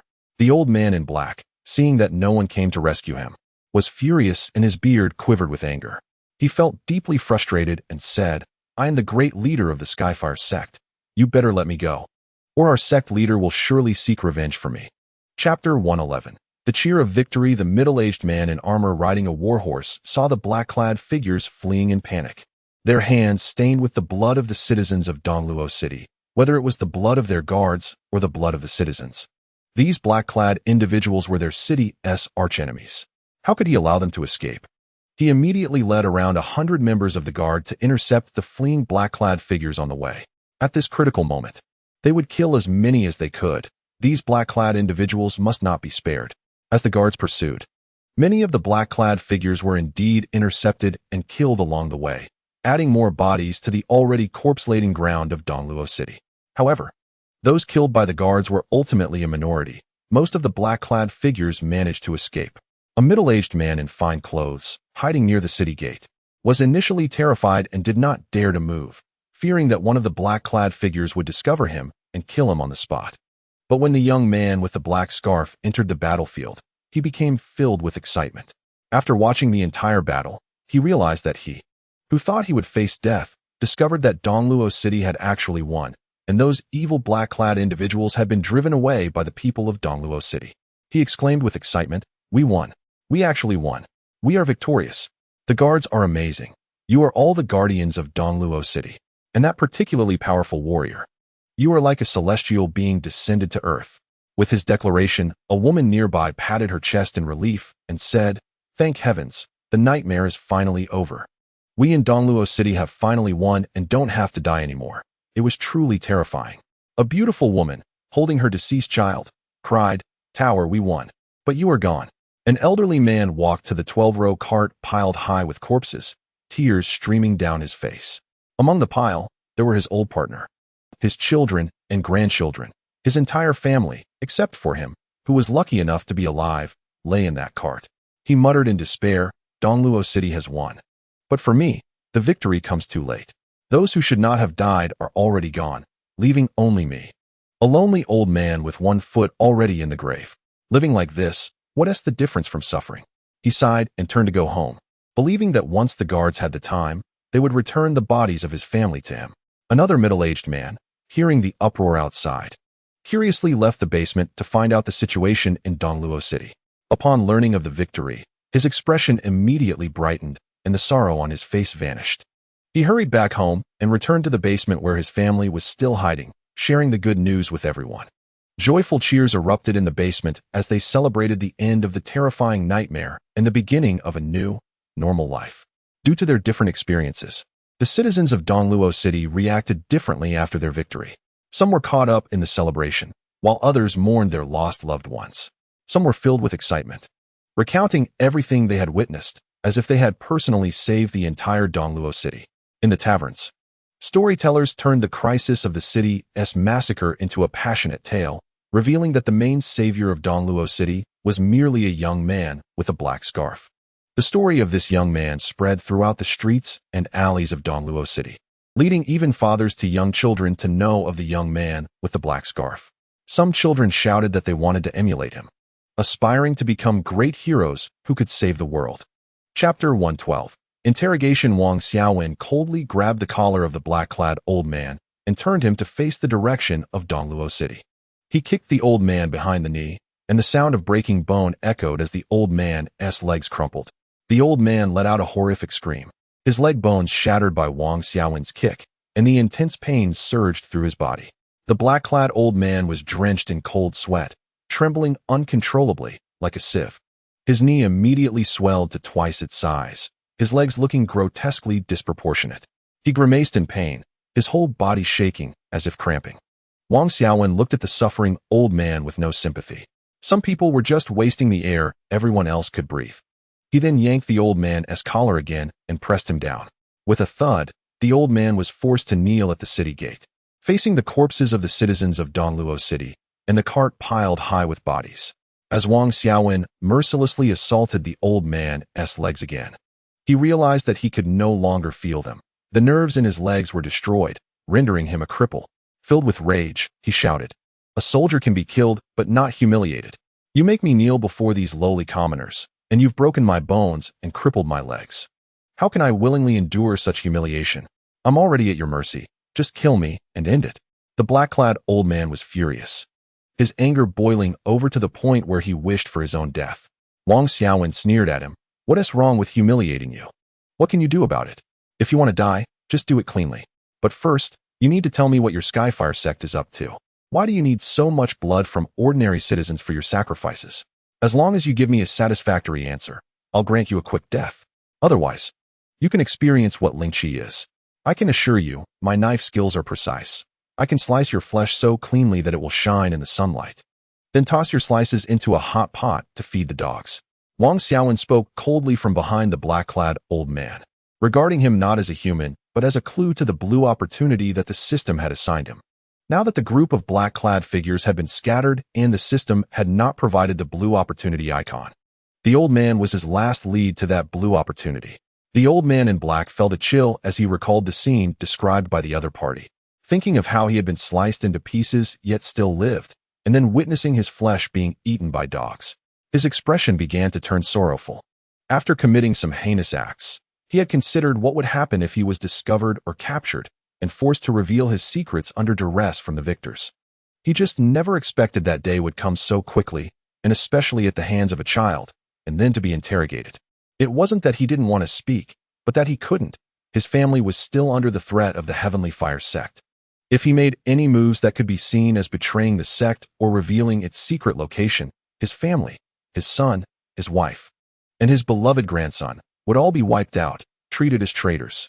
The sect's rules were strict, which is why the higher-ups felt secure in allowing their subordinates to commit crimes. Even if those subordinates faced trouble, they wouldn't dare betray the sect's location. Without some leverage in hand, the higher-ups wouldn't dare use anyone.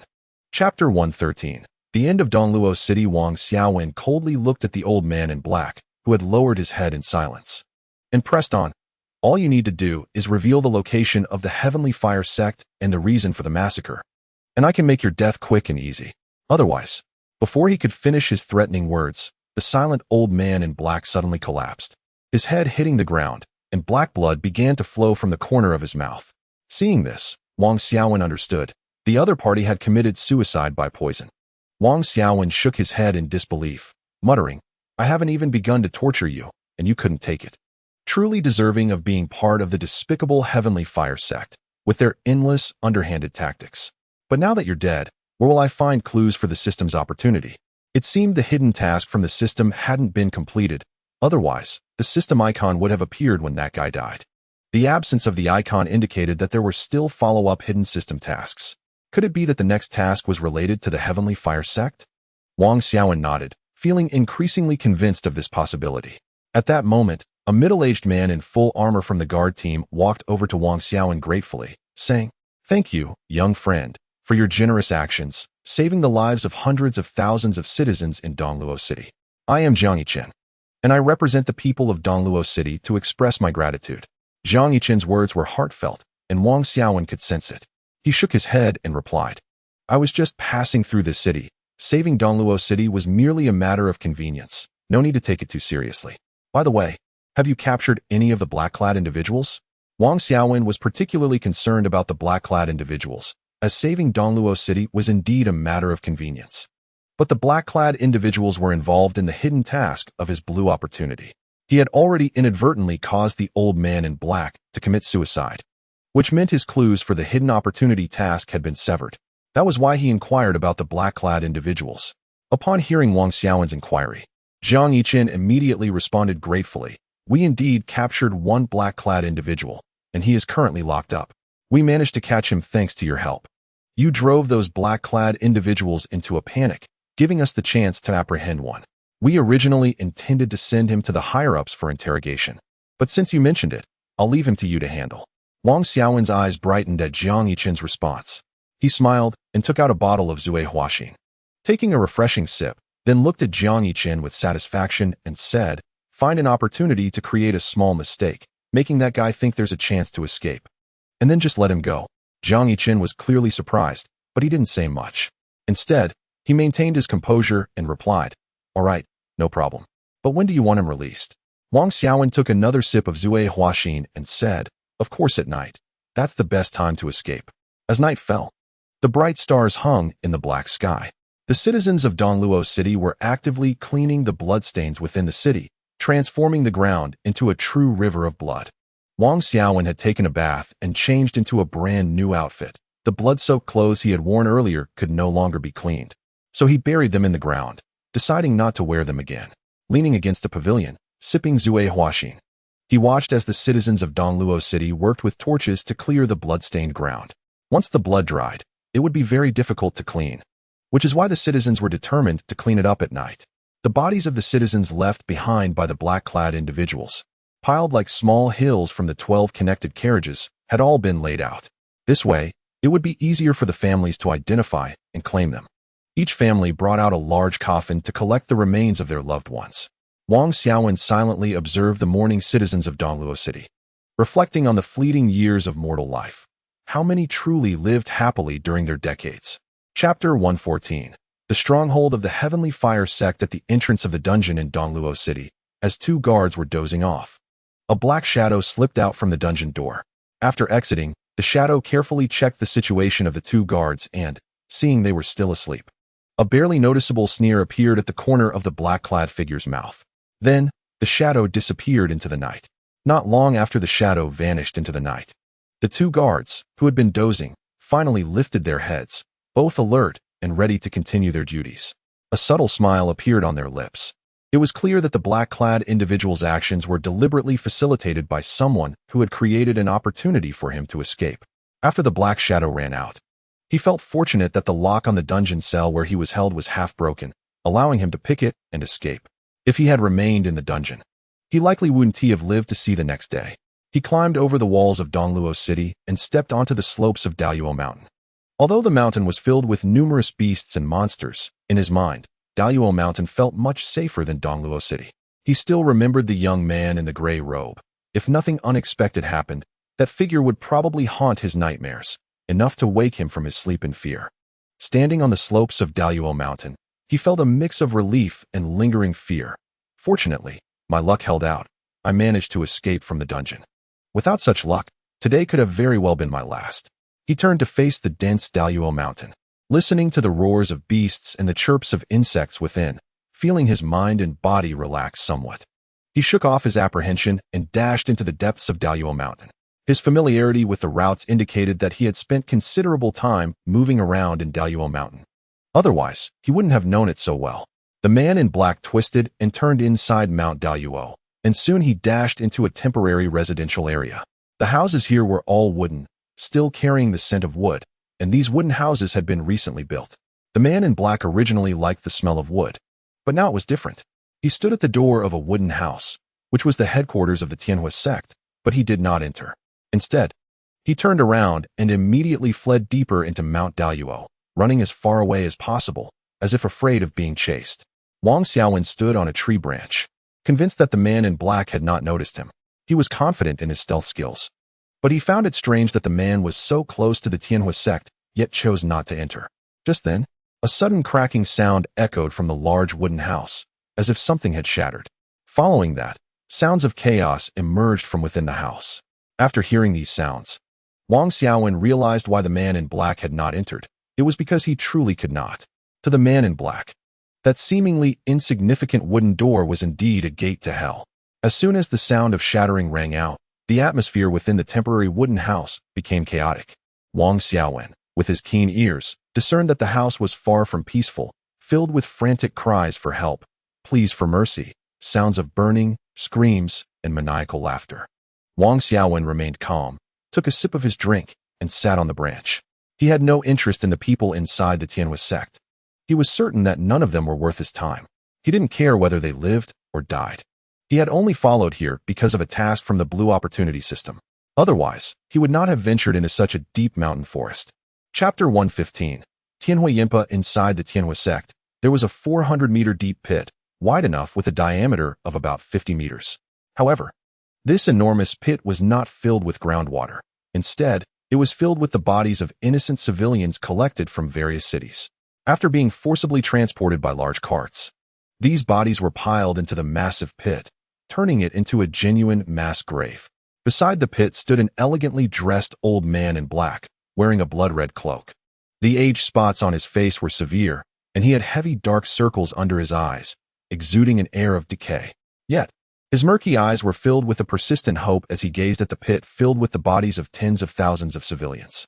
In his hand, the old man held a tattered sheepskin scroll with several decayed holes, showing signs of having endured much over the years. This scroll recorded his intense dream. If he could complete the secret technique inscribed on it, he would shatter his limits of age and borrow another 100 years of life from the heavens. The scroll contained the extremely rare Tianhua secret technique for cultivating the Qingyang Yinpa, which detailed how to nurture this top-tier Dao Foundation carrier. By utilizing the Qingyang Yinpa as a Dao Foundation carrier and combining it with some lesser carriers, he could ascend to the pinnacle of the Earth-level Foundation realm he had long desired. Once he reached that realm, he would extend his lifespan by at least 100 years, and not only that, he could even reverse his aging. At the very least, he could discard his cane. However, the method for cultivating the Qingyang Yinpa recorded on the tattered sheepskin scroll made him frown.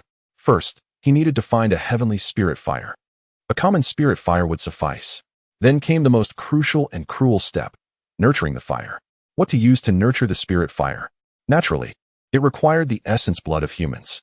The secret technique described in the scroll was the Tianhua technique. The heavenly spirit fire could not evolve into the Qingyang Yinpa without reason. To transform the heavenly spirit fire into the Qingyang Yinpa desired by the old man, he needed to feed it a large amount of human essence blood. Since the blood-tinged old man required a vast quantity of human essence blood to nourish the heavenly spirit fire, allowing it to evolve into the Qingyang Yinpa, the question arose, where would this large amount of human essence blood come from?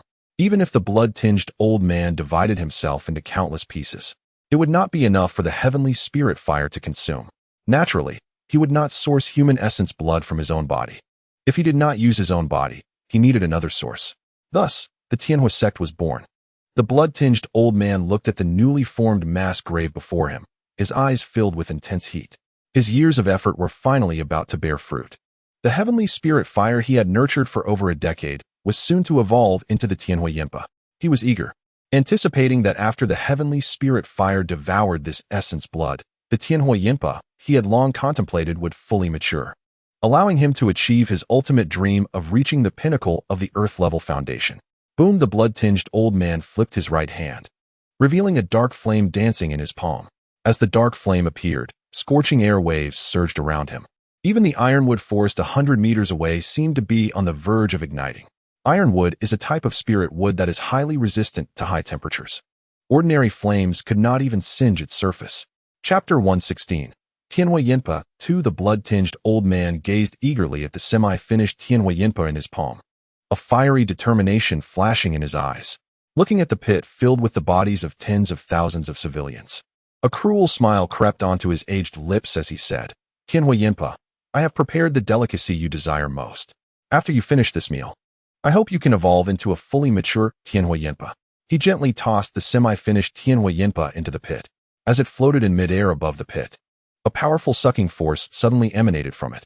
In an instant, the fresh essence blood began to rise from the corpses of the deceased civilians, quickly transforming the previously empty space above the pit into a sea of red mist. This red mist represented the essence blood transformed from the bodies below. The semi-finished Tianhui Yinpa, floating at the top, saw the red mist, and, like a starving beggar finally spotting a feast, frantically absorbed the floating red mist into its flames. For it, this red mist was an extraordinary nourishment. With just a bit more absorption, it could evolve into the true Tianhui Yinpa. As it continuously absorbed the red mist coming from the abyss, the color of the dark flames on its surface became increasingly black. It has now slowly transformed from a dark hue to a pitch black, indicating that the evolution of the heavenly fire Yin-Pa is still ongoing. It is very likely that after this absorption of red mist, it will turn into the true heavenly fire Yin-Pa. The old man in the red robe watched as the heavenly fire Yin-Pa transformed into a deeper shade of black, his aged eyes almost bulging with excitement. He was about to witness the completion of the transformation of the heavenly fire Yin-Pa. If it succeeded, it would undoubtedly be a tremendous opportunity for him. He had been waiting for this day for a full 15 years, and in order to bring it into existence, he had committed countless evils. If this evolution were to fail, it would mean that all his efforts over the past 15 years would be in vain, resulting in a significant loss for him. In the abyss, the corpses of tens of thousands of citizens, which were originally piled high, were gradually diminishing as the red mist from above continuously eroded them. Slowly, the bodies of those citizens, eroded by the red mist, began to disintegrate like dust, scattering in the wind. The flesh and blood of the citizens had already turned into the advanced nourishment for the heavenly fire Yin-Pa. As time passed, the excitement in the old man's eyes grew stronger. Suddenly, he remembered something and looked down at the number of corpses in the abyss, shocked to find that the once overflowing bodies of citizens were nearly depleted by the red mist. However, he was not worried about the shortage of corpses because he had already arranged for people to raid the corpses of the citizens of Dongluo City. He believed that soon, the corpses of the citizens from Dongluo City would fill the abyss again. It didn't matter if the heavenly fire Yin-Pa didn't complete its evolution this time. It could evolve again next time. He was determined to evolve the heavenly fire Yin-Pa into its most perfect form. Just as the corpses of the citizens in the abyss were about to be completely consumed, the old man suddenly realized that the heavenly fire Yin-Pa above the abyss had finally completed its evolution. It had fully transformed into a pitch-black color, an absolute darkness where one couldn't see their hand in front of their face. The heavenly fire Yin-Pa had completely become the true vessel for the foundation of the heavenly Tao. Seeing that the heavenly fire Yin-Pa, which he had long anticipated, had finally evolved into the complete form he desired, the old man was nearly brought to tears with excitement. At this moment, his entire body was trembling, and his wrinkled face was almost smiling like a blooming chrysanthemum. He exclaimed, "Finally succeeded. I have waited for this day for 15 years, and now it has finally succeeded. Now, I have hope for reaching the peak of Earth-level foundation. I can borrow another 100 years of life from the heavens. I must also thank those lowly citizens who silently contributed for me. Without your willingness to become nourishment, I wouldn't have achieved what I have today." Aha! Chapter 117. Heavenly Fire Yin-Pa 3. The old man in the red robe looked at the still floating heavenly fire Yin-Pa with a face full of excitement, his eyebrows almost melting with joy. He truly did not expect that the heavenly fire Yin-Pa would evolve perfectly without needing 1 or 2 more absorptions of red mist. This outcome was completely beyond his expectations, so he was genuinely very surprised. He was very satisfied as he looked at the pitch-black heavenly fire Yin-Pa, feeling as if the space around it was about to explode from its heat. He was even more pleased. A flame capable of distorting space would deliver a deadly attack to opponents, and how many could withstand the erosion of its heat? With it, his combat power would undoubtedly increase significantly. The old man, filled with excitement, looked at the heavenly fire Yin-Pa, his mouth almost unable to close from happiness. He murmured to himself, "From now on, you are my foundation vessel. I must refine you first. As long as I successfully refine you, I will have a 9/10 chance of completing the Earth-level foundation." Just thinking about the combat power he would achieve after completing his foundation, and recalling the few obstacles that had always contested with him, a ruthless look appeared in his murky eyes. Once his strength climbed to the foundation level, he would show no mercy if he encountered those deadly rivals again. Driven by his desire for immense power, The old man's gaze towards the heavenly fire Yen Pa grew increasingly greedy. He eagerly reached out, and in an instant, the heavenly fire Yen Pa that had been floating in the sky fell into the palm of his hand. He looked at the heavenly fire Yen Pa in his palm with satisfaction, then sat down on the ground. With one hand, he drew it in, and the pitch-black heavenly fire Yen Pa was absorbed into his body. Suddenly, his entire body was covered in black flames. What followed was the old man's piercing scream. Initially, his voice contained suppressed joy, but soon he realized that the temperature of the heavenly fire Yen Pa had exceeded what his body could endure. He was so frightened that he immediately swallowed a prepared ice soul pill, which could protect his meridians and increase his chances of successfully refining the heavenly fire Yen Pa. However, the heavenly fire Yen Pa was, after all, a vessel capable of completing the heavenly Tao foundation. Its temperature was not so easily subdued. Fortunately, the old man himself was endowed with an exceptional fire spirit root. After a period of adjustment and swallowing 8 more ice soul pills, he finally managed to refine the heavenly fire Yen Pa. He felt the powerful strength brought by the refined heavenly fire Yen Pa and burst into hearty laughter. His dream was finally about to come true. He could truly live another 100 years. This long-desired ambition was finally about to be realized. A feeling that made every pore in his body feel exhilarated. After calming his joyful emotions, he stretched out his hand, and a pitch-black flame erupted from his palm. In an instant, the air above the flame began to distort and boil, and the surrounding temperature shot up dramatically, creating an atmosphere on the verge of shattering space. This powerful sensation was immensely enjoyable for him. However, the old man always felt a sense of unease. He felt that something was amiss. But he couldn't pinpoint exactly what it was, only that he had this unsettling feeling.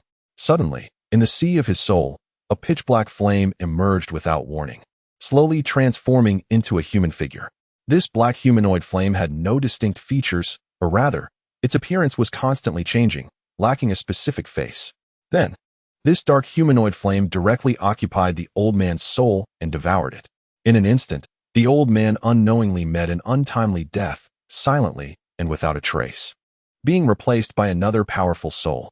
Gradually, the old man, who was sitting cross-legged on the ground, suddenly opened his entirely black eyes, and his facial expression turned into a pitiful one as he cried out, "You evil spirits, return my child.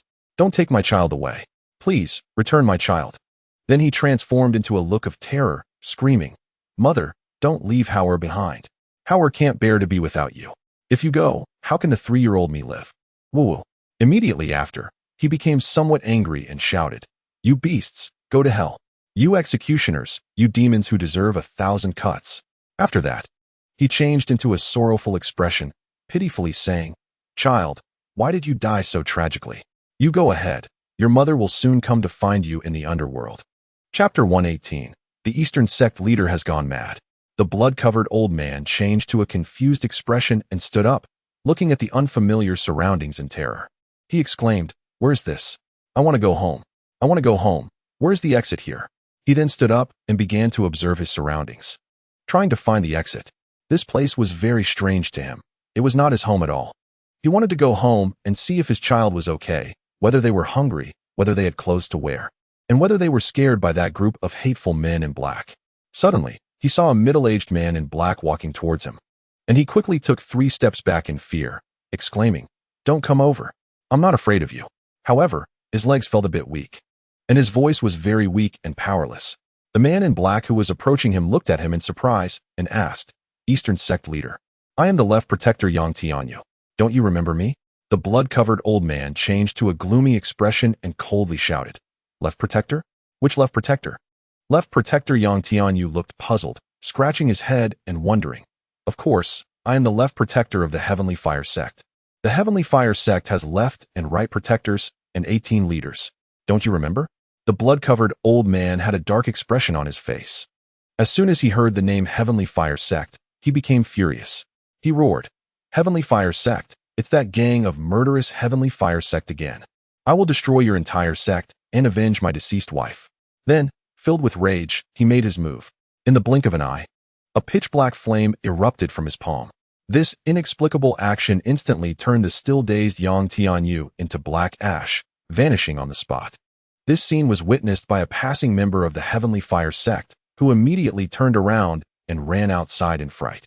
Although he was scared, he did not lose his composure, so he ran alone without shouting, fearing it would cause too much of a stir and lead to reprisals later. However, his luck was not good. His figure was still noticed by the blood-covered old man. The old man saw that this black-clad man wore the same clothes as the left protector he had just killed, so he naturally assumed the other was also from the Heavenly Fire Sect. For him, as long as someone was from the Heavenly Fire Sect, he hated them and wanted to kill them, so he angrily chased after the fleeing black-clad man. He furiously shouted, "Anyone from the Heavenly Fire Sect must die." The fleeing member of the Heavenly Fire Sect noticed that the sect leader was chasing him. Since the leader had no intention of letting him go, he could only try to save himself. Now the leader's target was only him. He had to make a big deal out of it to divert the leader's attention, which would greatly increase his chances of escape. He immediately shouted to the other members of the Heavenly Fire Sect, "The Eastern Sect leader has gone mad. The leader has killed someone. The leader has killed the left protector." In an instant, after the Heavenly Fire Sect member escalated the situation, all the members around were terrified and ran in all directions. Some members even began to pack their things to escape the Heavenly Fire Sect. However, there were protective formations in the sect, and without the leader's permission, they couldn't escape. Those planning to flee panicked on the spot. He exclaimed in fear, "What now? The leader has gone mad and is killing everyone. What should we do?" The blood-covered old man suddenly changed to a pitiful expression, seeing that everyone in front of him wore the Heavenly Fire Sect's clothes. He naturally believed these people were members of the Heavenly Fire Sect and the murderers of his child. Since they were murderers, they all deserved to die. He roared, "You executioners, I will avenge my child. You all must die." Instantly, dark flames erupted everywhere, and those members of the Heavenly Fire Sect who were unable to escape were instantly reduced to ashes, with 5 or 6 of them turning to dust. The furious blood-covered old man's anger could not be quelled. Upon discovering he could unleash black flames, he was astonished but did not care what kind of fire it was, as long as it could eliminate those murderous executioners. Under the blood-covered old man's wrath, he wielded the pitch-black flames, killing his way through the Heavenly Fire Sect. Those still inside the sect were in dire straits. They chose to flee, dodging the Eastern Sect leader as if he were a plague.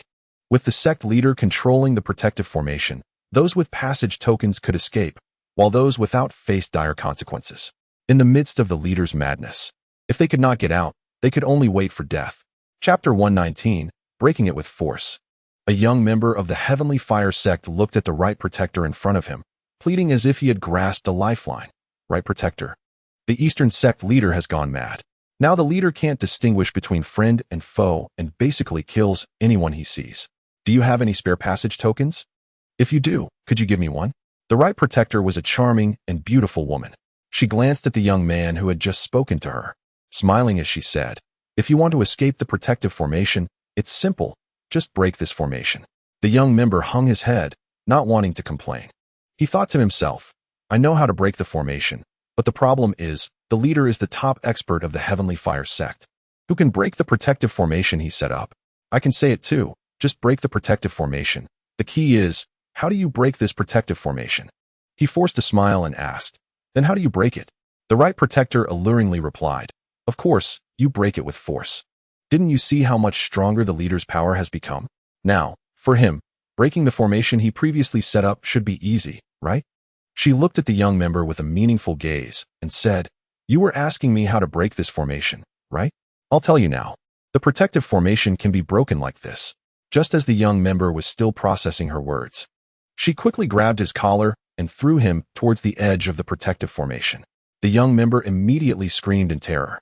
If he hadn't shouted, he might not have attracted the blood-covered old man's attention, because the scene was already chaotic. However, his scream immediately caught everyone's attention, including the blood-covered old man.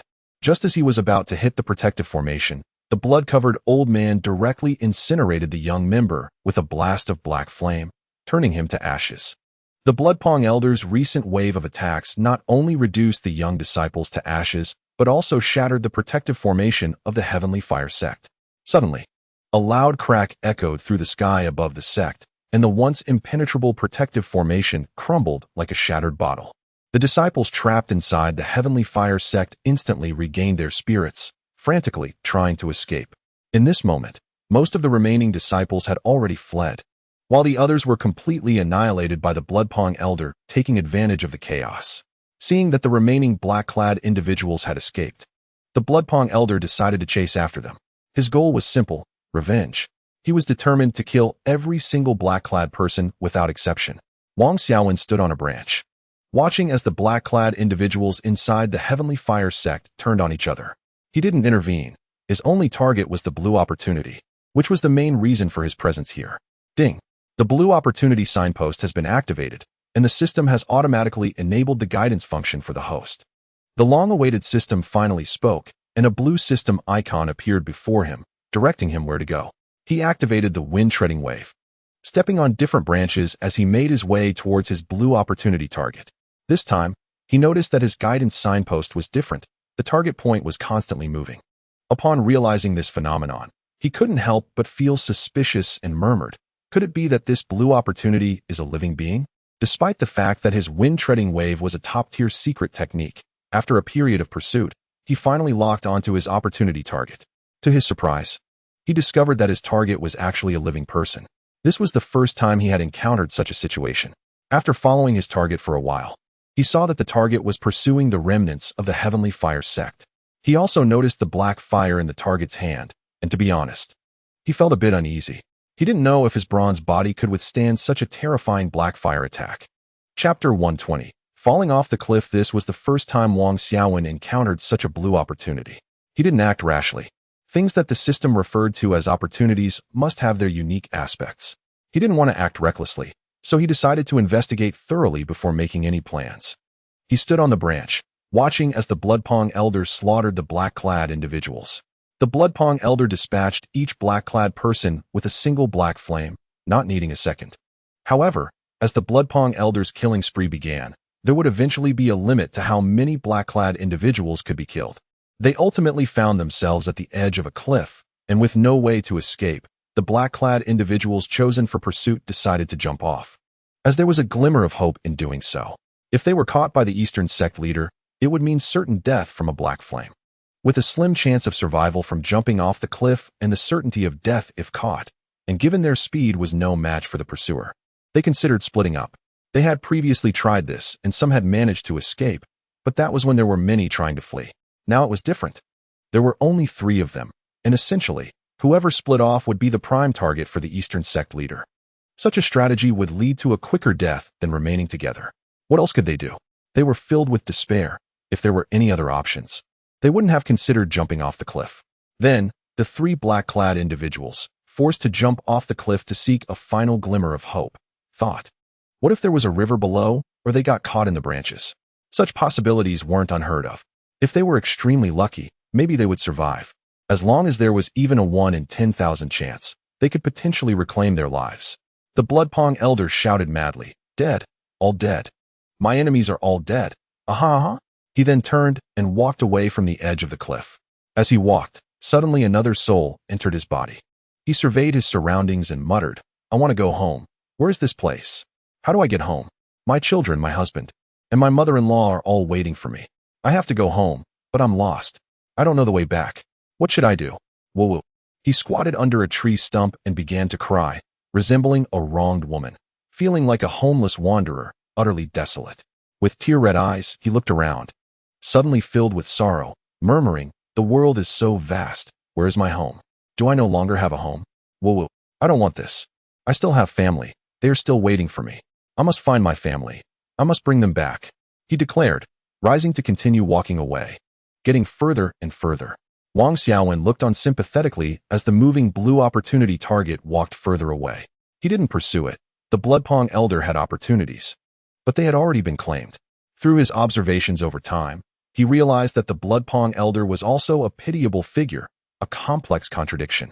He murmured, "Perhaps there's a mental issue. Maybe he was stimulated or suffered a blow." He shook his head, preparing to walk away. He didn't intend to pursue this blue opportunity any further. Although the system had guided him to it, obtaining it in this manner contradicted his principles and worldview. He had his own bottom line. Once crossed, he would not engage. If his bottom line was violated, he might even take action himself. He was a person who was very clear about his grievances and was decisive. However, just as he was about to walk away, he noticed the Bloodpong Elder's figure again. leaving him puzzled. Why was he walking back? Was he experiencing another mental episode? The Bloodpong elder, looking despondent, murmured, "My old partner is dead. My children are dead. My grandchildren were killed by the black-clad people. My family is gone, so why am I still alive? I want to reunite with my family. Xin'er, and my partner. Don't go too far. Wait for me. I'm afraid I won't be able to find you." Then, the Bloodpong elder slowly walked to the edge of the cliff, stepping off without any safety measures.